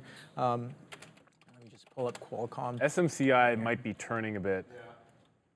Okay, SMCI. Yeah, I should No, probably be I'm only watching saying that because if SMCI turns, you might have a short opportunity in some of the chip names. Yeah. But I was watching that one make a bit of a wick high. I don't see a great setup here on NVIDIA, unfortunately. I know Intel was up, but I don't know if I care too much about that. I might go back over to Marvell. Good out on Marvell, it's right back to the lows, but that's not really giving me an entry to a short position at all. That's frustrating. Might not be able to do anything with that. There was a good chance at a buy, but then look at SMCI. Like there's the dip I was just talking about, and it's almost right back up to the highs. So yeah, you don't have to take it. This is still super strong. It's not really setting up a nice tight consolidation for me yet. So I don't know about going long SMCI. Every time I look at that spread, you get in and you're out $1 minimum on that stock. Not really my cup of tea. Back at VWAP on NIO. So this one is heading to the upside off that 6 level. It's continuing to work to the upside. Tesla might be along. I know we said short EVs, but we're right back above that key 220 level, 212 level, and I can see Tesla doing that little stair step to the upside. There's your high or low. There's your confirmation or your confluence, as you like to say, Obi. Tesla definitely setting up. Apple still won't break 190. I don't know what to tell you. This is like, now it's starting to look like Uber to me. Like, look at it go sideways and just give you nothing on that 190 break. That is ridiculous. And it's frustrating because you know you want to take the breakout trade. If it doesn't break out, you just sit there waiting for it. But that's patience for you. And patience is how you identify the winners and avoid getting into things too early, taking unnecessary rips or hits. So I'll be patient with Apple. It's still well within the pocket. Just needs to either dip into my bids or give me the breakout that we're looking for. Yeah, it kind of reminds me, this price action on Apple, a little bit muted while the rest of the market is pushing up, and you're like, why? It makes no sense. Apple's the leader of the markets. Where's the strength on Apple? It maybe kind of reminds me of, I was watching this documentary on YouTube over the weekend, Trader. It's like a documentary on Paul Tudor Jones. And it's very interesting. So he was a trader in the 80s. I know who that is. I don't know if I've seen that one. Yeah, it's good. It's about an hour long. It's on YouTube. Super old video, and it's kind of before they're still trading in the pits, and he would be sitting at home or his office, kind of calling in his orders, and then he had runners that would kind of. I was like, wow, that's wild. To kind of think about all the middlemen that got taken out in trading over the years, and now literally it's just the keyboard, the broker, and me, right? So it's like when things slow down. There's a story I can give about back in the day. I've been around long enough that I remember when Sean and I owned our trading floor. Sometimes we actually had to get on the phone to specific gateways regarding orders. Like we had a list of numbers that we would have to call. So Sean and I have been trading that long. That is actually true. I don't want to get into there was one story where I had to explain how a certain gateway worked to the guy that I was calling. I'm like, no, that's not how you guys give fills. This is how you guys give fills. And he had no clue. And I'm like, I'm literally trading. I can see my orders right now. This is what's happening. But anyways, that's a longer story. A couple of things here. Lucid did try to test 65, came right back. But Affirm, this could be the day we take the L on Affirm. Oh, it's not over. It's early in the day. But it just wicked the 40. I'm like, ooh, that still looks good. But there it is. It just broke that channel. You know how I roll. We're in, give it to the local high, breaks the local high, get out, don't fight the stock, find another opportunity, but don't fight it. If it's going to make another press higher, I can wait for 41, or I can have it fail at the 40 level one more time. But this Tesla, man, it was just about to hold at 220. There's your wick. Still some signs of weakness. As I said, I'm trading NEO to the long side, not because I believe in the EVs, but because it's a wick at the $6 level. So as long as that continues to work back into this 620, if it gets to 625, I'm out of this. I'm out of it. Like a $6 long out in front of that 94 bottom, all it has to do is get to the 15, 20 range, and I'll jump out of that trade 100%. But Apple is going to have to wait. You got to put that one in the back burner. I feel like we've missed any chance at that breakout. Now you're starting to pull back in. NVIDIA also starting to pull back in. This market is way too stable to be forcing trades. I'm just being honest with you guys. Like if you look at what's going on here, which is the point, Like if you look at what's going on at the open, we had that big volume candle, like outside of SMCI giving you some chances on some wicks and big moves in the chip names, not a heck of a lot is going on here. Like you're just sitting inside a 20 or 30 handle range, which will chop you up if you let it. So I'm not going to let it chop me up at this moment. One of the things you can do is go to save. I know Spirit's moving, I know Spirit's got volume, and the problem here is I didn't want to chase the long. I was waiting for it to get back into like close prices, show you support at 6. That could be a trade, or breaking back up through 7. So that's going to be on my radar. Just need that to set up. And for anyone looking at Wayfair, if it doesn't get to 60, it can't break 60, that's for sure. So Wayfair giving it back. Just keep in mind though, for those of you that are being patient, let's go to the 15 so you can see this properly. If you're being patient, there was this level to hold, which didn't. There's also right down in here at about 53.5. Gets down to that price, that is yesterday's and Wednesday's resistance level. I like support turning into resistance. It's still got the short float. I'd look for a bounce in Wayfair to about 53. We have happening now, but also some economic data to give to you at the desk with Adara. Lots of economic data on watch coming in the next couple seconds here, including Michigan consumer sentiment preliminary here. Previous was 69.7. Consensus was 70. Forecast is going to be 69 here. So we just got higher than expected here, 68.8 for Michigan consumer sentiment preliminary. Existing home sales coming in at 3.78 million versus the consensus of 3.82 million. So just a little bit lower than expected here. Existing home sales month over month, negative 1%. So also lower than the forecast of 0.3. Then for the 5-year inflation expectations, 2.8% versus 2.9% forecast. So slightly lower than expected here. And then we also have current conditions coming in 83.3, and the inflation expectations preliminary coming in at 2.9% versus 3.1%, so also lower than expected here, guys. Main thing here, though, Michigan consumer sentiment preliminary coming in higher than the forecast. Market getting a nice push to the upside a little bit off of this. We were still slightly positive on the day here. Lots of strength, though, in those big tech names, specifically those semiconductors after that super micro computers earnings very much to the upside here, or sorry, forecast raised to the upside there, sorry, SMCI. Also Meta very strong in terms of tech names. Mark Zuckerberg hinting at a massive investment in NVIDIA chips and just general AI implementation there for Meta.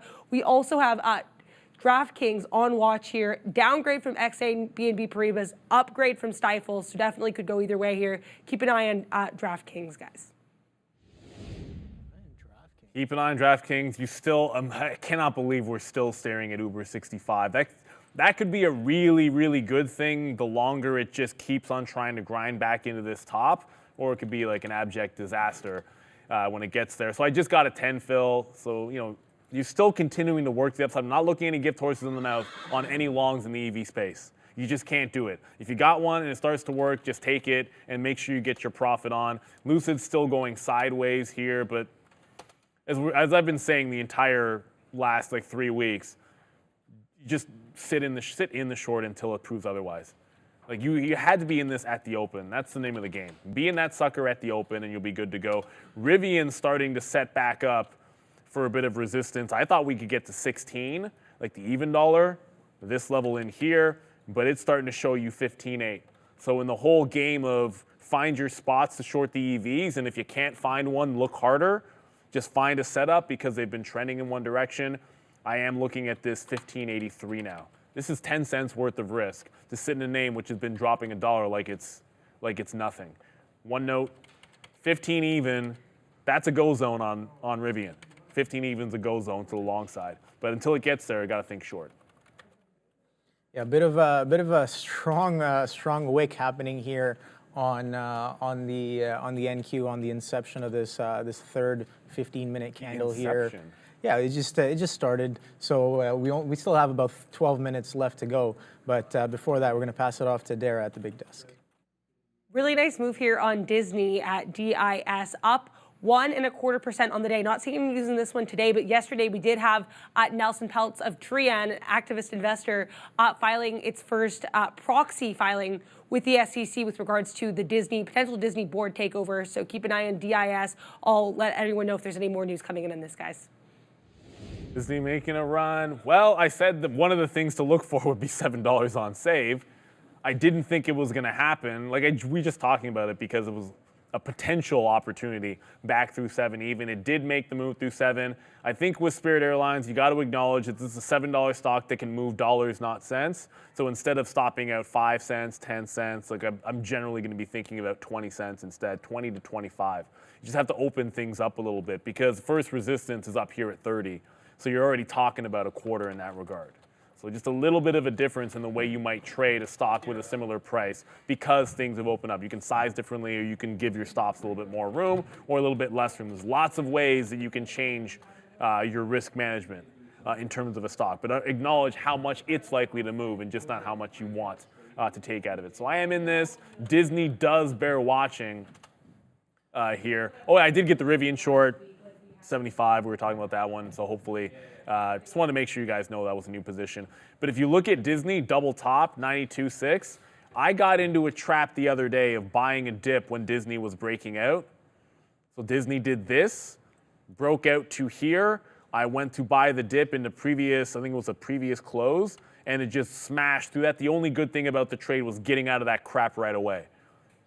But if it can take out this fresh high, there you go, there's Disney again.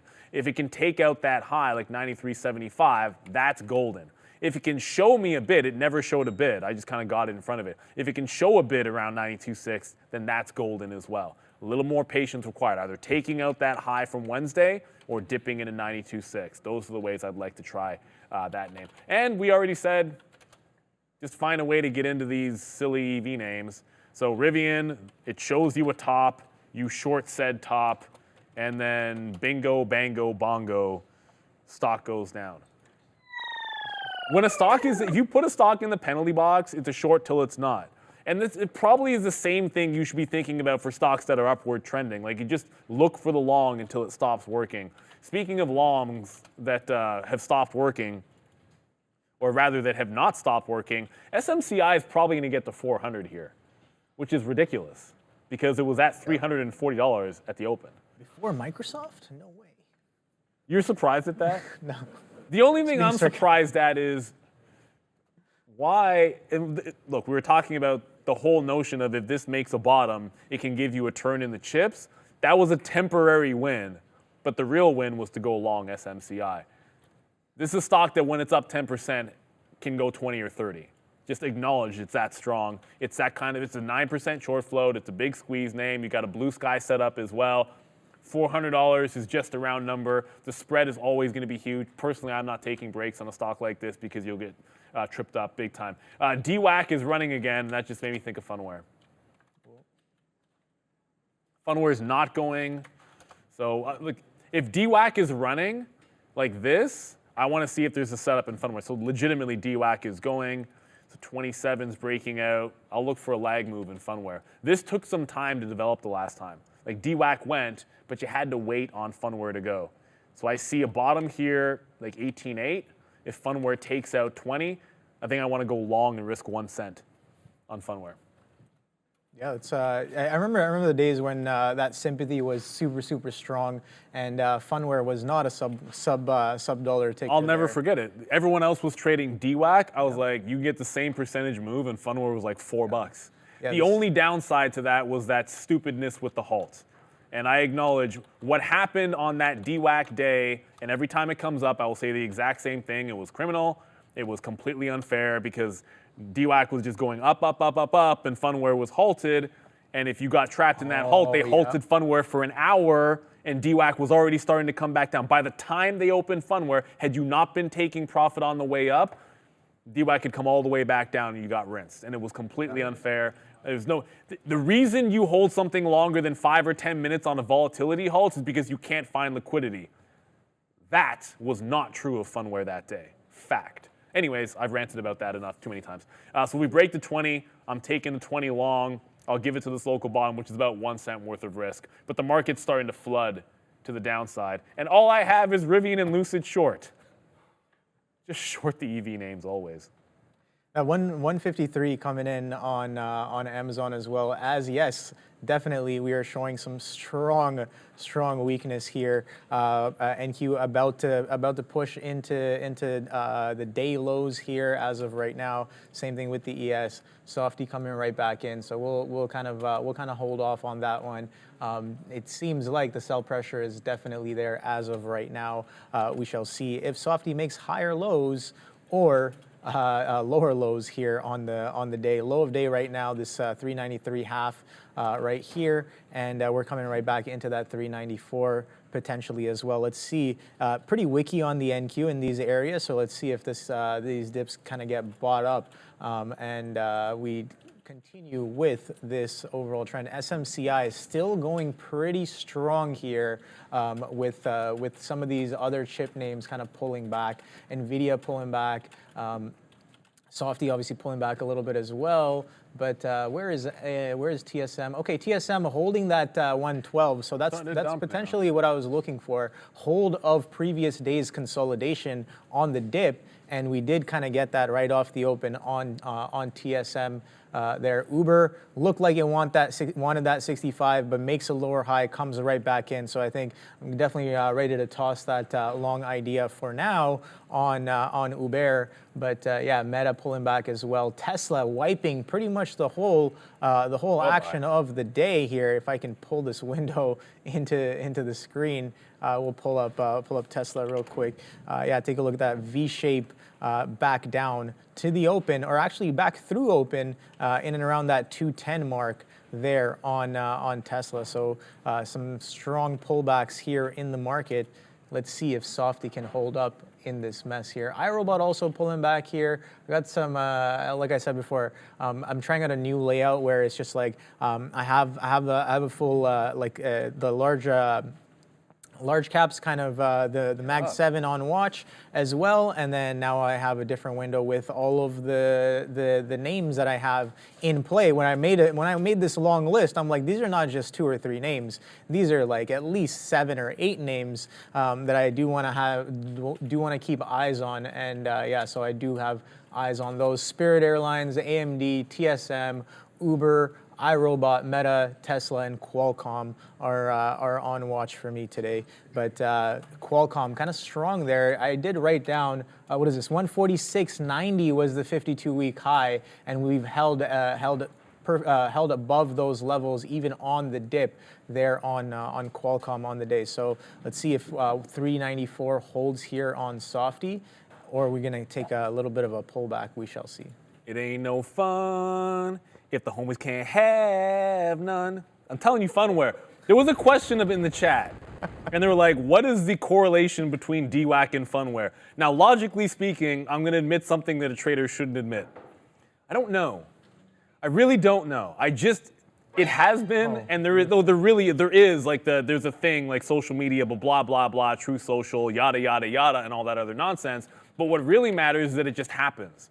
Like, a trader shouldn't necessarily care. This happened yesterday or 2 days ago where DWAC went, and I was like, oh, Funware's not doing anything. And then it gave a delayed reaction on a free money trade. So I looked for the exact same thing to happen. This is why you learn from the patterns of the past. Same thing. Everyone in the chat yelling, DWAC's going, DWAC's going. Well, Funware has a setup where you can literally risk 1 cent to break it out. That's all, like 22 cents is 2 to 1. 23 cents is 3 to 1. 24, which you take some more shares out here, like you've already moved now 20% on Funware, like 20 to 24. Like that's the kind of thing where it's not a difficult setup because you know exactly where you're wrong. I know exactly the easy, round, boring, stupid, easy like entry point. You just go long when it breaks 20. That's the same thing as Uber 65, but it's a nice top trade. Now, obviously, when it gets to something like a 24, my style of trade, I'm only holding 10%. If it gets to a major resistance spot on any style of trade, if I'm taking a gimmick shot, it's VWAP, it's next available level, now I can hold some for the dream and then just see what happens. But you ring the register on something like that and you power it up and you get that kind of a break. That's the song I was doing. Probably most of you are way too young to remember that. So anyways, I think it's fun. But Save is not doing anything. I thought this would be a little more exciting. Save reclaimed 7 even and has done nothing but go sideways. So I didn't add to it, which I could in a consolidation like that. I'm actually offering if it gets to the quarters. This is pretty silly. Rivian, however, this is still trailing to the downside. There's not really a point to making a decision here. I think it either gets to the low or gives me another entry back up at 15.8. So we're hanging on to Rivian, short the EVs until something different starts happening. That's an easy way to go. Yeah, I see that SMCI is super strong, continuing to the upside here. No real pullback. If you were to draw sort of a moving average on here, it's definitely holding. I'll just take a guess. It's definitely holding the 9 for sure here. So let's take a quick look at that. Let me just pull up a moving average here. I should actually have it saved on my thing, but yeah, we kind of did that. That should give me the 9 right there. Yeah, take a look at that. Very strong acceleration on SMCI, holding trend quite well since the open here on a chip name. Let's take a quick look at what AMD is up to. AMD holding under the 9. Interesting as well. What's another chip name? Let's take a quick look at Intel as well, and then we can take a look at the ETF, also SMH. The VanEck semiconductor ETF, not really doing too much, chopping sideways, makes a little bit of sense. A lot of the chips are a little divided, some of them up, some of them down. NVIDIA pretty muted here. Let's take a quick look. NVIDIA still holding in and around some of these opening prices. This opening range is an inside price action after this opening range kind of was defined. Let's take a quick look at the 15-minute opening range as well. We were trading just well within that 15-minute opening range on NVIDIA. So we shall see. I have no idea what's going on. Uber is also consolidating well within that range. 64 halves, 64 and some change, holding and consolidating right underneath that 65, and that 65 is still sitting there on the ask there. So let's. I'm curious to see what we do in and around that price, if we can even get there. 145 on Google. Yeah, Google, chill vibe saying Google failing the VWAP here. Let me quickly put up the VWAP and take a look here where the VWAP is on Google. 145.20 on one of the platforms here. So 145.20 is one of the VWAPs that I'm seeing as of right now. But yeah, it's still pretty much right there. What's the price here? 145. So give or take a quarter, I think is a decent. Again, it's a $140 ticker. VWAP, kind of an area, then a specific price depending on how you're measuring it. But yeah, no, I don't really consider that, in my opinion, a breakdown of VWAP, even though price is trading below the printed VWAP line. It's not closing under none of your candles. Exactly.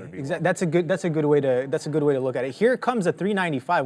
We're about to push that consolidation high. It already broke 395 on Softy here. We're kind of pushing right back up into the high of this consolidation. 395 halves are the highs there. Let's see if we can make it to 396. I'm looking for that 400. Whether or not that'll come in, I have no idea. But SMCI, hella strong on the day. That's an insane stock, SMCI. Just one. I haven't gone over NEO in a hot minute. It got to. I told you to take profit at that 610, but it's bounced off 6 a second time. Now the EV names are crap right now, so down 4%. This doesn't smell like a great reload opportunity. It's setting up for it. But if I'm trying to go long something, it's like, why go long an EV stock? It's giving you the gimmick setup. Rivian's breaking the low of the day. Lucid's a couple pennies in the money, and it's a cheap-ass stock. But I think you're looking either joining and finding a way to get into that Microsoft, which I think that looks pretty decent above 395. Apple's not nearly as strong as it was yesterday, but I keep missing out on the bids. So when that starts happening to you, it's time to adjust. Like, I'm not getting the prices I want, but it's still making these nice clean bounces. So I'll just have to be looking a little bit tighter to the tape to find some entry points. Oh, you'll see me in and out of TCN. So if I turn my head and fire orders, I'm essentially doing some market making or spread trading on this buyout. So if you see me in it, it's probably going to have like a 5-cent range on the day.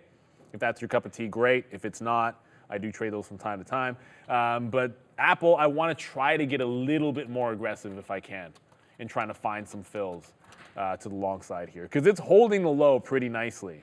and I haven't been able to get in since the open. Just going back over to Funware, again, I'm just going to hold on to that last 10% for the dream. It's holding a higher low. I'll give it a trail to like 21. Like there's no, I'm not trying to turn the last of this into a losing trade, but if this goes stupid parabolic into 30 cents, I want to hold on to some of it. I think you want to give these kind of stocks a chance to do something like that. Yeah, a bit of a bid back up. We're chopping the 17.2 here on the NQ.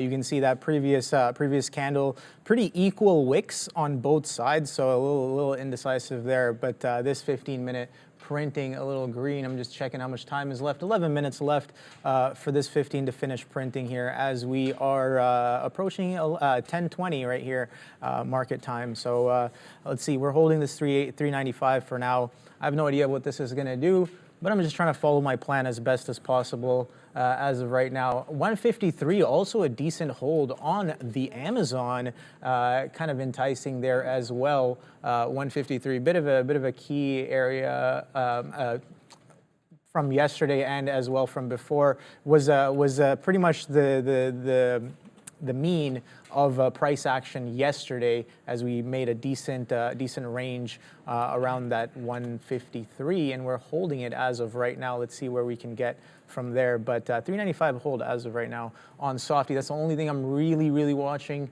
But SPY as well, SPY consolidating underneath that 480. That'll be interesting if and when that does come in.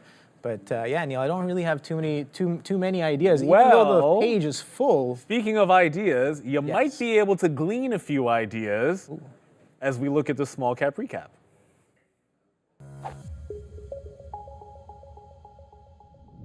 Edgewise Therapeutics keeps making new 52-week highs. This one announcing the pricing of $240 million underwritten offering. Also, really small significant short float on this, about 15%. So keep an eye on EWTX today. Mesa Air Group also on watch here, inking a new deal with United Airlines to improve operating income. Some other business updates coming out of Mesa Air Group as well, and ESA. This was actually in the watch list today. Last but not least, we have on watch here Bullfrog AI announcing this one actually been running for a few days here. On Tuesday, announced that they were getting some patents issued in Australia for a cancer treatment. So keep an eye on all of these names going forward, guys. Thank you very much there, Dara. And I do want to point out, it was asked in the chat, where is your stop on NEO? I went over NEO and I realized I didn't actually say what I was doing with my stop. This is something I'll do pretty much every single time I'm in a buy the dip situation, which is what I deem this trade like a catch falling knife buy the dip. There's your higher low, I get in. Usually my stop's either going to be to the local bottom where it bounced or to this low.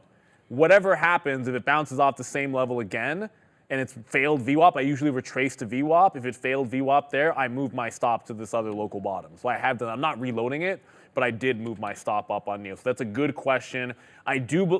In some circumstances, I will just leave it at the same stop and do absolutely nothing with it. There are other shots where I'm going to move my stop order based on the price action. So no reload, but stop order is moved. You're once again flushing in EV land. There's Rivian. Now I'm starting to think about what's the next trade on Rivian. A couple of things here. One, yesterday's low is 1535. So if we bounce off 1535, I cover, look for a pullback into VWAP where I will just short it again. But keeping the bigger picture in mind, 15 even on the daily has some room to it still. So you still, even if you break 1535, you've still got over 1.5–2% worth of a move if it bounces here. Like a VWAP retrace, maybe I take another short lower, but this is a hold that we want to try to grab. Tesla's breaking lower, just continuing to look weak. Funware is actually still looking good here. Just tagged the 25 level. I should actually have an offer. If 25 breaks a second time, I just want to get picked up on that breakout, maybe at 26.5. So just going to get it. Like if it breaks this level on momentum, I want to get filled if it makes a press higher. So Funware is still looking pretty good. I am watching pretty closely DWAC, which is still on the NASDAQ. DWAC not really going, holding a higher low, but if DWAC takes out the high, Funware could go hunting again. I'd love to see that happen, but I got to watch it. If it breaks down, I want to move my stop in Funware. Save just finally made the break through 725. This is one of the slowest and most boring moves that you'll ever see through $7. It just got to 720 now. That's great. Like, it only took a half an hour for a stock up 26% to move 20 cents. Yay. Save is supposed to be like bouncing around and going dollars at a time. It's just not happening yet. I mean, a win's a win, but this is supposed to move a heck of a lot more than this. Yeah, it's, I got it for a bit there. I was like, okay, Softy's pushing, but sideways as of right now on Softy, we did kind of we're coming right back in through VWAP there. So let's see how far this one will get. Bit of a chop here on the NQ, kind of a top wick forming there with only about 5 minutes left on this 15. So that'll be two top wicks on the past couple of 15-minute candles there on the NQ, pushing away from that 17,250. So that's definitely an interesting look. Amazon breaking through that 153 as well, quite heavy there on that name. Alphabet as well, not really past the day low as of right now, but Alphabet taking a little bit of a pullback as well. But Apple holding consolidation, so no real reaction either way, Neil. Kind of market goes up, Apple stays sideways, market goes down, Apple stays sideways. So relatively strong, and kind of what I was going at with earlier when I said about that Paul Tudor Jones interview. He was talking about how like he was trying to push some serious size, and like that kind of size can definitely move the markets around. And as a technique or a strategy to hide himself from being seen, from taking all those contracts, he would sell heavy along the way, kind of churning his core to stay hidden, to almost bait people into thinking that, oh, the market's not going up. Like he would sell a bunch along the way there and kind of massage his position. That was very, very interesting. That's actually a trick that like I've seen, like traders with big enough accounts have been able to do that kind of a thing on small to medium-sized stocks, where like because they have like a few $1 million in their trading account as they're day trading, like they could be looking, like if you're looking to have a 100,000 share position of a stock, like you're more than willing to sit there and sell like 20, like if big size would be like 10 or 20,000, you can sell 10, 20,000, but like this stock is going down, but your intention is to just go long 100. So you could already have a core position of like 20 or 30, 20 or 30,000 shares. I've seen traders that do this kind of a thing, but they put a big sell order in to make it look like it's about to break a level down, but that's fine. If it gets filled, they're still long a chunk, and then when it goes down, they just jam for the 100. And they've trapped the shorts, and then bye-bye. And all of a sudden, now not only is it just gone up, but a massive 100,000 share order just came out of nowhere. They failed for a portion of it, and people get rinsed. So like that's more of a, like you have to pull, like you can't pull that on Apple. No. But traders, there are traders who I'm sure who can. Yeah, like the institutions and the algos can do that, but like not like regular traders. Like regular traders can do that kind of a thing on a smaller stock. Speaking of Apple, 190. Okay, so it's back at 190. I can't promise that it's going to break. I can just tell you that I still am looking for this break of 190 on Apple. It has been, I'm just going to use an Edge A order here just to switch things up a little bit. So anyways, yeah, if we break 190, still going long Apple. If Uber ever decides to do something at 65, I'm still taking an Uber break. This is ridiculous that it hasn't happened, but being patient has been worth it. Because if you're patient, we're able to come up with the Funware trade. We're able to grab Rivian into the south side. Like there have been trades out there, just not necessarily the first couple that we would have been looking at. And if you were looking at SMCI, then your day is probably done.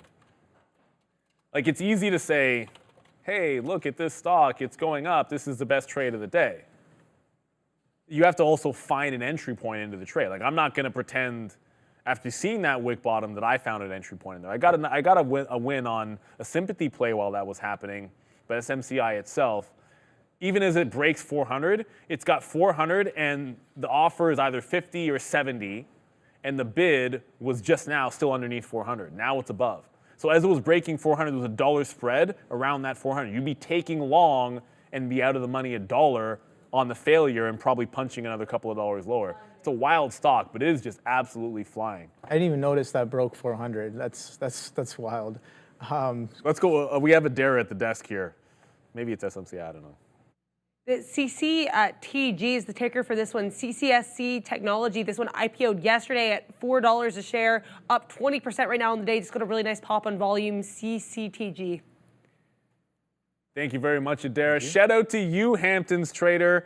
First of all, I thought you said, yeah, well, you're watching us from the beach, and I just saw ARM is quite strong.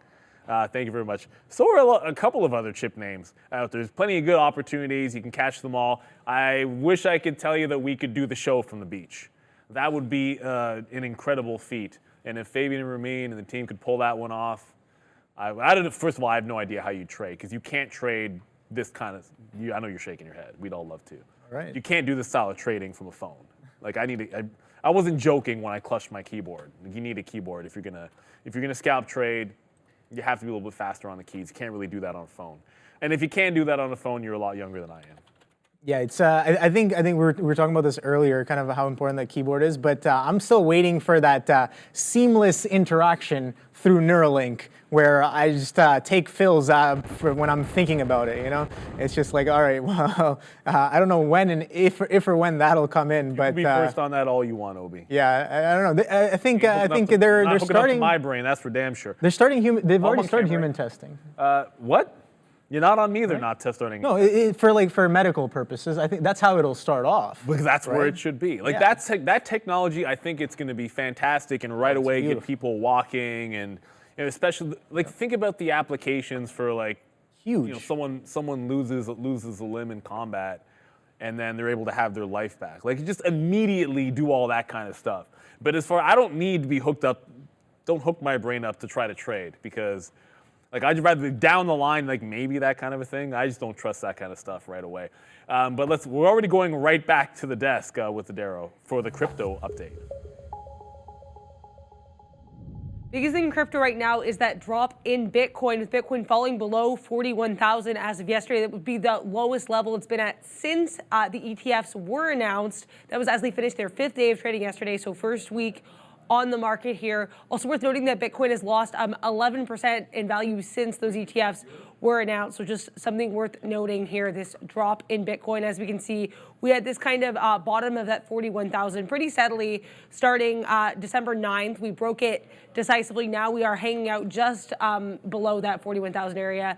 40,800 right now, down about 4.5%. Ethereum also in that mid 2,400 area. A lot of these altcoins weaker as well. Solana down 7%, Ripple down 4%, Cardano down 5.5%, Doge down 3.5%, guys. Yeah, ever since the ETFs came into the fold, it just has not been as sexy, that game. But I wanted to point something out. Someone just said, hey, DWAC's coming back down. Is Funware going to pull back? Well, DWAC did this wick and then held VWAP. My reaction to DWAC breaking VWAP is just essentially to, well, what's the nearest resistance here? It's 24. Get some filled at 24 and move my stop up. So I just, instead of giving it to 21, DWAC looks a little weaker, move my stop up to 22 or just underneath 22.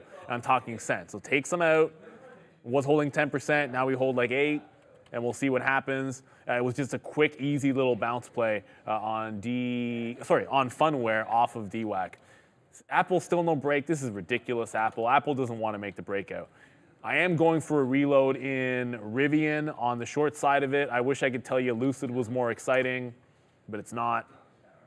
I got filled at 64 the first move up. There's been no flush, so we have to adjust what were our expectations here. So if it's only going to give 3 cents, maybe 4 or 5, then you take 3 cents, maybe 4 or 5. SMCI is still going. This is insane. Oh boy, that's SMCI. 410. Damn.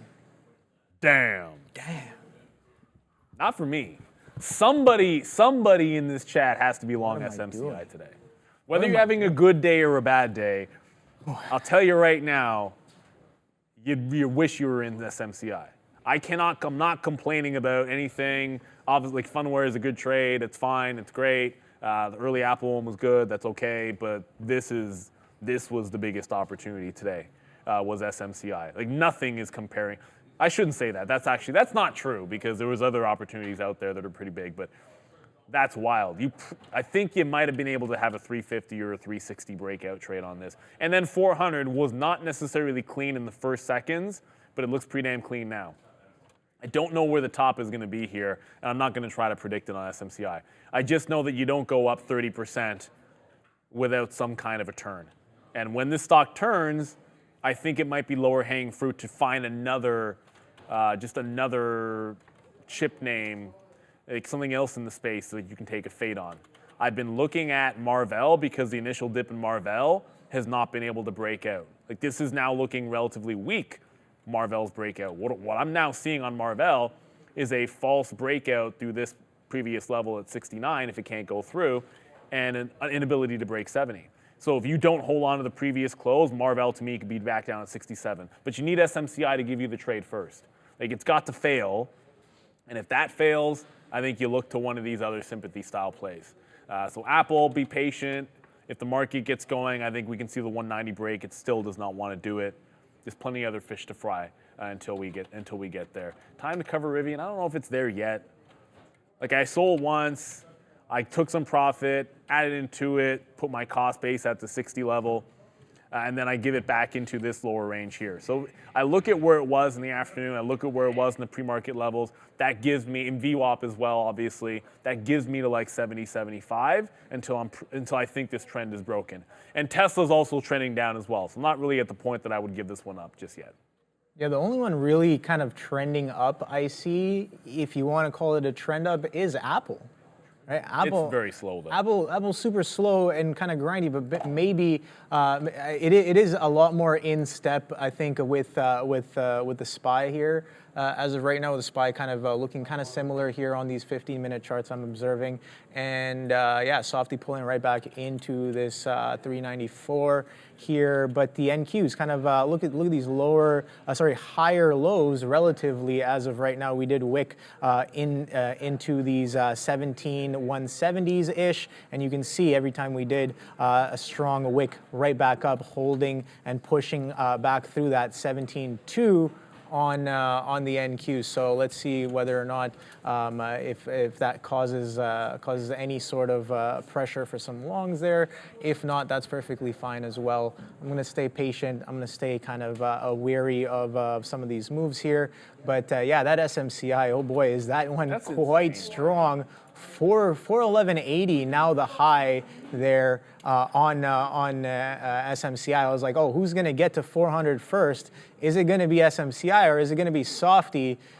Well, I mean, oh boy, with that kind of R-vol, you can't. That's not even a comparison. Softy is not going to move the way SMCI is going to move. There's just no way that that's ever going to be true. Like SMCI is just its own beast. I got a reload situation here in Save. I'm going to show you why. Like it's not necessarily holding VWAP, but like it's kind of holding VWAP in that you're getting a consolidation high. So we got that push to 25s. Now you're holding just underneath that 7 with a higher low. So my adjustment is, if it's going to make another stair step to the upside, instead of waiting for it to break 7, just go long again and give it to the higher low. So it's a tighter stop than before, but it's also on a bit of a reloaded position. So I'm getting back in to what we got out and sort of reloading that one. You know, if it breaks up to 20s, we have a better price, yada, yada, yada, got the reload, all that good stuff. So we'll see what happens. I mean, it's no guarantee that this is going to continue to be good, but for now, it's holding a higher low. It's been a bit of a boring trade. Apple is now at 189.90, so I feel like this is going to happen. like but I've been saying that for a while. I mean, look at Apple 190. Maybe this is it. Every time I talk about it and pull it up, Apple doesn't break 190. And then we're all sitting here staring at it the same way. You don't have to, but I'm taking the break. So every time it gets close, I've got to be on the level 2 and then kind of locked and loaded and ready for it. Rivian did end up breaking. Hey, who was right? Someone said time to get out 10 cents ago. I'm like, well, my stop's a little bit higher on Rivian. But as I stare at Apple, which will probably not break now, I stopped out when it got here on Rivian. Someone was saying, yeah, you should stop it there. I want to see it actually breaking. And I still don't mind getting the 16 area short, but I had to give it up. We had the short once. We did a reload under VWAP to give this a cost base. We lost about 10 cents on that last trade. But I still like the short under 16 if it can get there. But Apple 190, hopefully this is it. I can't believe we're going the entire morning show and Apple still has not broken the range that you could have captured in the pre-market. That's it. This is the range. It's like 188.50 to 190. Like, that's ridiculous. It's still the same thing. But it is what it is. You got to take what the market gives you. And it's not giving you much more. For Apple, anyways. Yeah, that's definitely true here. Apple slow and steady, but still kind of grinding through that 190. Only about 10 points away from that 200 mark. That'll be interesting if and when we get there. I'm sure we'll get there, but when we get there, that'll definitely be interesting here. But yes, strong NQs, but Softy not really showing the same sentiment. SMCI can't stop, won't stop. The stock is 415 blasting off now, pushing for 420, Neil. Okay. Oh boy, that's a level. Oh, I missed that one. I probably missed a couple. I'm at 6. You guys tell me. The old boy counter is at 6. Yes. As far as I can see there. Now the chips are starting to go. Oh yeah, now they want to follow SMCI. NVIDIA is about to break the top. I mean, this has taken some time here to do this. But you can't break the opening range. You're right there. Every time I pull up a stock that's about to break out, it turns around. This is ridiculous. At some point, you're actually going to get a breakout. But I know there's other names in the chat. AMD's been going. Why am I looking at NVIDIA and Marvell if AMD's been the one? Yeah, I like the room on NVIDIA. AMD is starting to go. I had the break really tight on AMD here. I might try to take this one again. I'd much rather the dip buy, though. Pre-market low, 165. That looks like a good dip buy. But if it takes out the top, you're starting to get some actual speed and velocity into these moves to the upside. Obviously, I'm still watching Apple, but these chip names are actually starting to go here. Yeah, so so I did get stopped out of that Softy kind of long there. Really? But Market's yeah, strong. Yeah, it dropped down. I was like, market's kind of strong here. Maybe this is just hunting stops, and my stop did get hunted a little bit there. But let's see, kind of got right back in when the 394 fails to follow through to the downside. Just a quick little scalp there. Let's see whether or not it's going to come in. But yeah, Softy not really acting like the rest of the market here. But again, if it's kind of getting ready to do a decent move, I think it might be decent for it to grab all the liquidity it can before that 400 test, and we're seeing some of that come into fruition there as of right now. But that's just my perspective. But we shall see what happens. But yeah, so a bit of a downtrend. Not to interrupt, but to interrupt, we are also going to go to Sector Watch with Adara. See what else is going. Maybe some oil. Definitely, we do not need to overstate the strength in chips right now in this electronic technology sector. However, there are 3 names here with some individual catalysts to keep an eye on. Broadcom getting some positive analyst notes from Goldman Sachs. TXN here really strong after an upgrade from UBS. And Qualcomm announcing its dividend payout amount. So just keep an eye on these 3 names in addition to this really strong sector overall after those SMCI notes on its potential earnings, that revision upwards. We also do have finance a little bit more mixed here. Definitely some strength in JPM and Wells Fargo. Health technology a bit more neutral. Retail trade pretty mixed as well. Bit of weakness here in consumer non-durables to keep an eye on. A lot of these names in the red. Health services, consumer durables as well, a bit weaker. Commercial services worth keeping an eye on though. MasterCard to the high side here, and PayPal up almost 5%. Not seeing any news on this right now, but yesterday we did have the CEO on CNBC discussing potential layoffs coming forward in this year. So keep an eye on commercial services and PayPal especially, guys. Qualcomm 150. PayPal's a beasting today.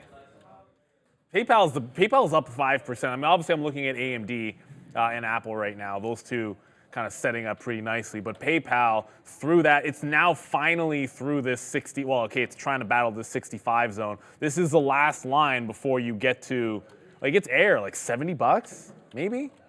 On PayPal, so it's got a bit of a battle to do here at 65 before it can get there, but that is the last line of defense before that 70 level. Admittedly, AMD has my attention here off of these highs. Can it take out 167 or can it dip back into 66? It was too early, but do not mind trying to pick this same level up again. Why not? If it's strong, it's strong. Who cares?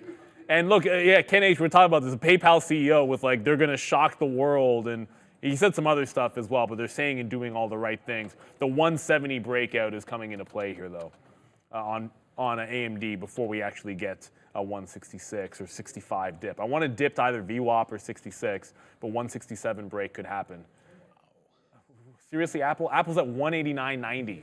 The crazy thing is you could just be shorting 190 on Apple and scalping like 10 cents at a time or 20 cents. And you'd be like, you could actually be banking as a day trader. I'm waiting for the breakout on it. I don't want to shift now because you had to be doing that for the last 30 or 40 minutes instead of trying to get it late.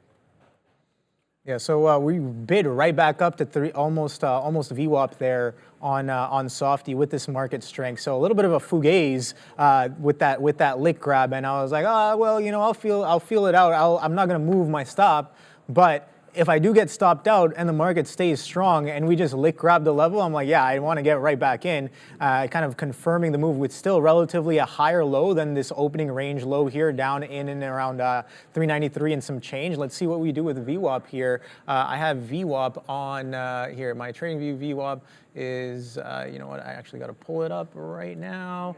It is 394.80s here, so 394.80s. So we did kind of push up into that level here. Just underneath the 80s here is the VWAP on P Pro, and we're kind of knocking on the door of that VWAP area, give or take a few pennies there. Something else to note as well, Neil, is Uber kind of right back up, knocking on the door of that 65, only about 15 pennies away as we're building up, as the market gets a little bit of a bid here. So one of these things 65, is breaking today. Yeah. Look, I'm telling you, if Apple doesn't break 190 and Uber doesn't break 65, then I'm slapping the it's so frustrating and annoying because it is what it is. Like I love the breakout. We talked about it in the afternoon. We're looking for an Uber breakout. It's still trying to go. Apple 190 it's getting a little ridiculous. It's probably going to break any second now. It's actually at 96, so looks like Apple is going to happen first. There's 250,000 shares on Apple on this bid at 190, so suffice to say that there's a little bit of size up there. And it still doesn't break. Oh, come on, man. All right, I'm just going to adjust my order. I'm going to cross. I don't need to cross as aggressively as I was. There we go. Just going to change it. Of course. Like, it was just at 96, and it's still not going to go. All right. Frustration aside there, now we get to wait another couple seconds. You could have just shorted it again off of 190 on Apple. It's back at 189.80.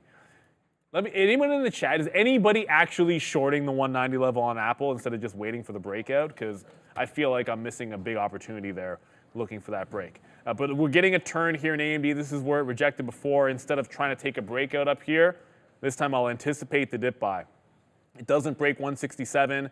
I'm sitting here looking for anywhere near VWAP, maybe the 166 as well. But you've got to be real patient in this market today. There have been some good opportunities, but patience has been a virtue. Get in, get out, take your wins, take your losses, your hits. I am now out of Funware, by the way. We talked about the adjustment of the plan in Fun, where I moved my stop up to 24. So we had that 20 long, the 20 cent long. It worked all the way to 24, so I moved my stop to 22. So we're still able to make profit of about 10% on that one. It was a clean 20 break when DWAC started going. So clean off the 20 level, scalped it into VWAP. Probably a little too aggressive here at 22 because there was a lot of size there. Yeah, that's actually not probably too aggressive. There's at least one fill I didn't need to take at 22. Then you get an extra 10% out of that if you can hold on to it. But still successful, patient, wait for your levels. Like our Apple, wait for our Uber. Going to be looking at some ARM as well. Going to throw that one in the pocket. ARM is starting to go. When ARM goes, usually it's a good one to start to follow. We had a good winning trade on the long side in Marvell, but that's now a weak stock. I'm going to throw that one out the window until it can break back out and start thinking about something it is trending. So it's either AMD or it's going to be ARM for me. Yeah, I like that look on AMD as well. Kind of, it's strong selling off the open in and around these areas. 167.29 the high, confluence with pre-market consolidation highs, and just underneath yesterday's high, where that strong selling pressure came right in off of that 168.60s as well. So definitely on watch there. Uber, Neil, only about 7 pennies away, 6 pennies now. It's bit of a countdown into that 65. Let's see what we do in and around some of these levels. NQ and the ES continuing that little bit of a bid here. We've only made higher lows here on Softy as well. Apple pushing for that 190. Let's see what we do. Oh, take a look at that. You could be short again. 3,000 lots. 3,000 lots on 65 on Uber right now. Uber. So yeah, Uber having some decent size there at that 65. There was only 100 lots earlier in the pre-market, if you remember. But as of right now, 2,000 lots. Oh, and is he gone there? Are we getting a little bit of the spoofy man? Well, Apple did break, and the slippage was annoying. I'll tell you that much. Like it slipped to like 13s. It then topped out. I have a best fill at about 18 or something. I was able to get something on the way back. It might be a fail break here on Apple. We did take the long through. There it is. It got a couple of fills upside. Took a bit of a dip buy. I'm going to give it to I'll give it to like the 90 level. If it does fail, there's a lot of people crowded in this trade right now. So there's only one fill for profit up there because of the slippage on that trade. And if it can't hold on to the 90s, I think just jam out of it and look for a better dip buy. There's a lot of people that are going to be trapped in that long, and I hate failed breakouts. You do not turn. I was actually talking to a lot of traders about this at lunch or during lunch yesterday. Do not turn a failed breakout trade into just hold it and buy into the dip. Be willing to get out with a relatively tight stop if it's not going to go right away, which I like to do. 10, 15, 20 cents, that kind of thing. And we just get out there. And then if it gets back into VWAP, then take the shot back at VWAP. There's no need to exacerbate the hit. Just because you're like, it's going up. No, like anticipate that break, but it's a very crowded trade. I'm more than willing to take that hit and then move on to the next. On to the next is always the story. And you mentioned Uber could be the next one. Oh, yeah. 65. It's also a time of day thing. Just your order flow. It's almost 11 o'clock, right? Yeah. And when you have breakouts at that time of day, it's been filling and filling and filling so much, and people have been anticipating it, but you have less participants because it's in the middle of the day. So the secondary push, the second time it breaks, the bounce off VWAP, those things can be a little bit better. Let's get on over to Money Talk, see how the USD is doing with it, Era. USD not doing much right now, just oscillating between slightly positive, slightly negative, and flat on the day. We did get some economic data earlier today. We brought you the Michigan Consumer Sentiment number for January. Quite a bit higher than expected here, 78.8 versus the expected number of 70. Existing home sales coming in much lower than expected, negative 1% versus positive 0.3% expected. We also have some economic data coming next week, including the GDP preliminary and also PCE coming on Friday, so definitely lots of economic data to keep an eye on. Fed's daily speaking today at 11:15 and Fed's bar speaking at 1 p.m. Fed speaking economic data on watch for the USD. Also just worth noting here as well with Disney, some updates here. Blackwell Capital's soliciting proxies from Disney shareholders for election of each of its director nominees and on proposal to adopt a non-binding advisory resolution. This is filed with the SEC here amidst all the ongoing Disney shareholder news here, guys. So there's a chance that Marvell has broken, not Marvell, that SMCI is really broken down here. So it's just bouncing off 400. You saw the first real pullback off that 400 level. Something isn't going now. Like you'll probably see AMD's pull back pretty decently. You'll see that I'm in Marvell, which we shifted the plan there. I wanted to, should have just gone back in at 16 on Rivian. That is what it is. But Marvell could not break this channel to the upside that we're sitting in. So the first thing I saw was Marvell at VWAP with 25 to 30 cents worth of risk. If it breaks the low of the day, give me a piece of that pie. If SMCI can't hold on to it, then some things are going lower. And I do think Marvell can be one of them. I did take a fill on Lucid on the bid to get that first out, and we are still patiently looking for Apple at VWAP or a second break. So Apple, either we get VWAP, what is with, it's this wick here. Either it's going to be VWAP 189.5 or a second break of the high of the day. And if it can take out that 190, show buyers above, I'll just jump right into that breakout trade one more time. AMD did not dip buy into 165. Looks like it went to 166. Should have just stuck with the 166 dip buy. That's okay. We still like the Apple the second time through. So if we get it, we're going to grip it and rip it. I think with levels like that, you got to give it a couple of chances, and then it can go.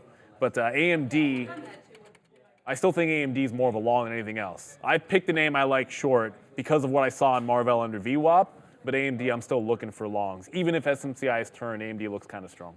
Yeah, I think it's something else I do want to mention about SMCI is like, yeah, we were holding the 9, which kind of indicates a very strong kind of trend, but there's also like trend acceleration and deceleration. You can still hold an overall trend. You can move from the 9 because it is getting to 11 and then start holding maybe a 21 or even a 50, right? That doesn't necessarily mean the bid is gone. It means the bid is kind of, you know, pulled back off a little bit there. But yeah, let's see if some of these other names kind of continue. But definitely on that initial break of trend, I think you're going to get some sell pressure, which we are seeing right here. You can see the candle that does break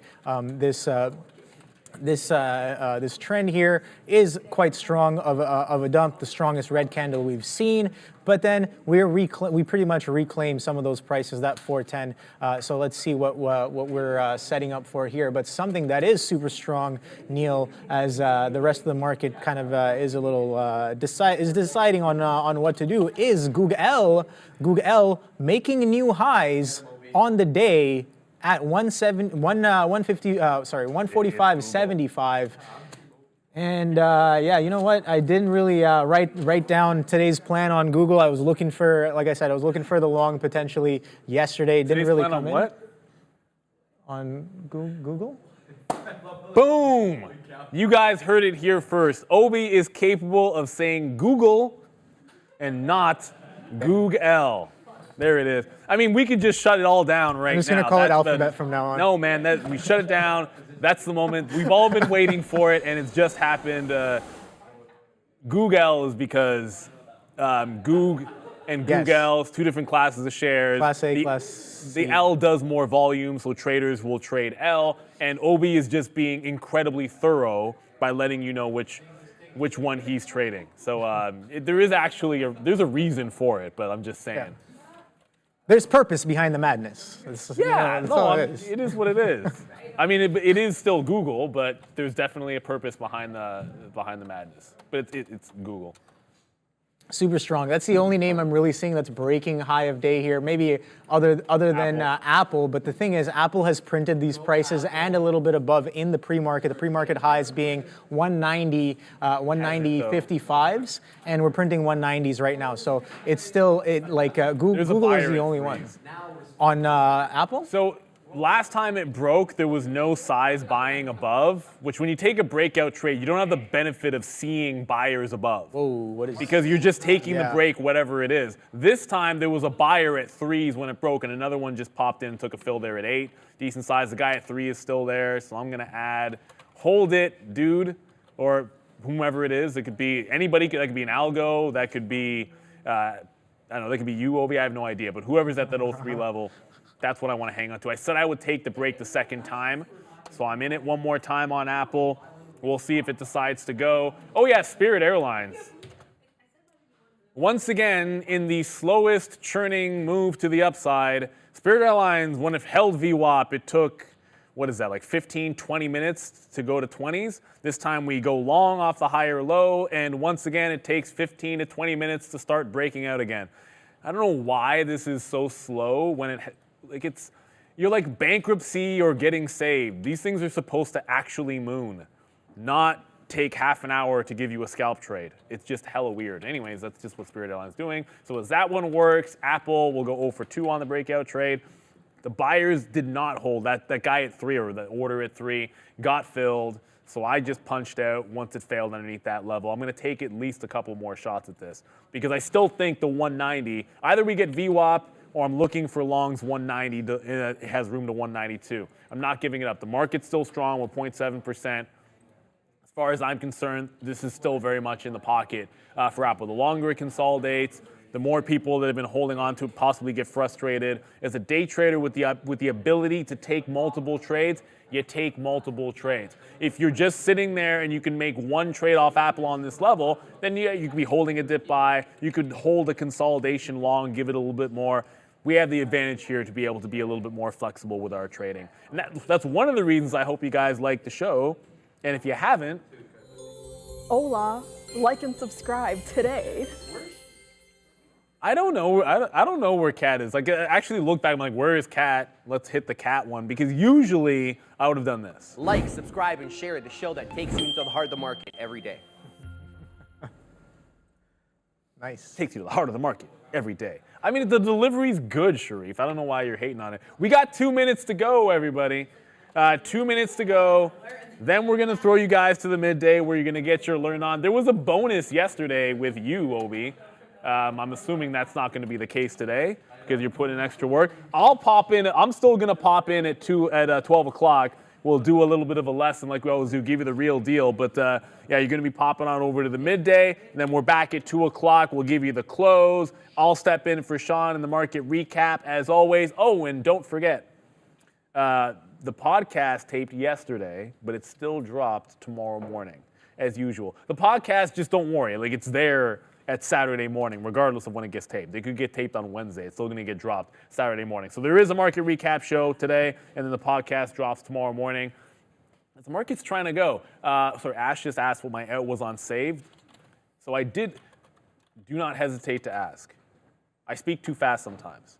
I know I'm like 99% sure that if you're wine, when I said I was going for this higher low instead of the VWAP entry, I was saying if it takes this long, I'm going to take this higher low and give it a tighter stop. That tighter stop was to 680. So this wick, like this wick bottom was 81. Very creatively enough, I took a fill just above 90 and I was giving it to $6.80. So my stop is at 680 on save. We'll see how far this one can go to the upside. It's already up 25%, and I don't wonder if this has found some stability. You know what? I'm trading this like it's gonna move 40 or 50 cents at a time, admittedly, and it's clearly not doing that. Like probably the better way to go about that is to get even much tighter, get more shares, and scalp the tight range even more. But I still think it's got a big move in it. Yeah. Maybe not. We'll see. I still think it's got the opportunity for a bigger move. Yeah. The money a bit, but I was thinking more like 40, 50 cent moves, hold something for 750. We'll see what happens. Maybe it can still do it. But got Marvell short. That's the only new position that we have on. And as I said, you'll see me in this TSN back and forth a little bit. If you're wondering, here, if I'm in it and you guys are seeing the position, and you've probably seen it flash a few times. So it's being bought like 11.20 in cash. I've been in and out a few times. Sometimes I'll take a couple cents. Sometimes I'll get in and out flat. But just essentially some market making on the stock. Yeah, Save looking like a decent trader there for sure. Kind of reverting back some of yesterday's move, and then the initial move as well, back into those eights. So I'll definitely be keeping an eye on that name going forward today. Also, kind of watching Qualcomm as well. We were looking for that breakout, right? You feel that? It's moving. Maybe it's my leg shaking. No, there's like a buzz, it's like a phone alarm or something. Oh, sorry. Yeah, never mind. It's mine right here. Oh, Look. it's 11 o'clock. Yeah, time to risk down and size less. Also, Alarm. that means if it's 11 o'clock, then you also know what that means. That means it's time for us to go on over to the midday. Like, there's an alarm going off right now that I should be paying attention to. So there it is. Right. It's been fun. It's been a blast, but it ain't over. You're going to get your learn on. Learn to trade. You've got Adara. You've got Sharif. We'll be back at 2 o'clock.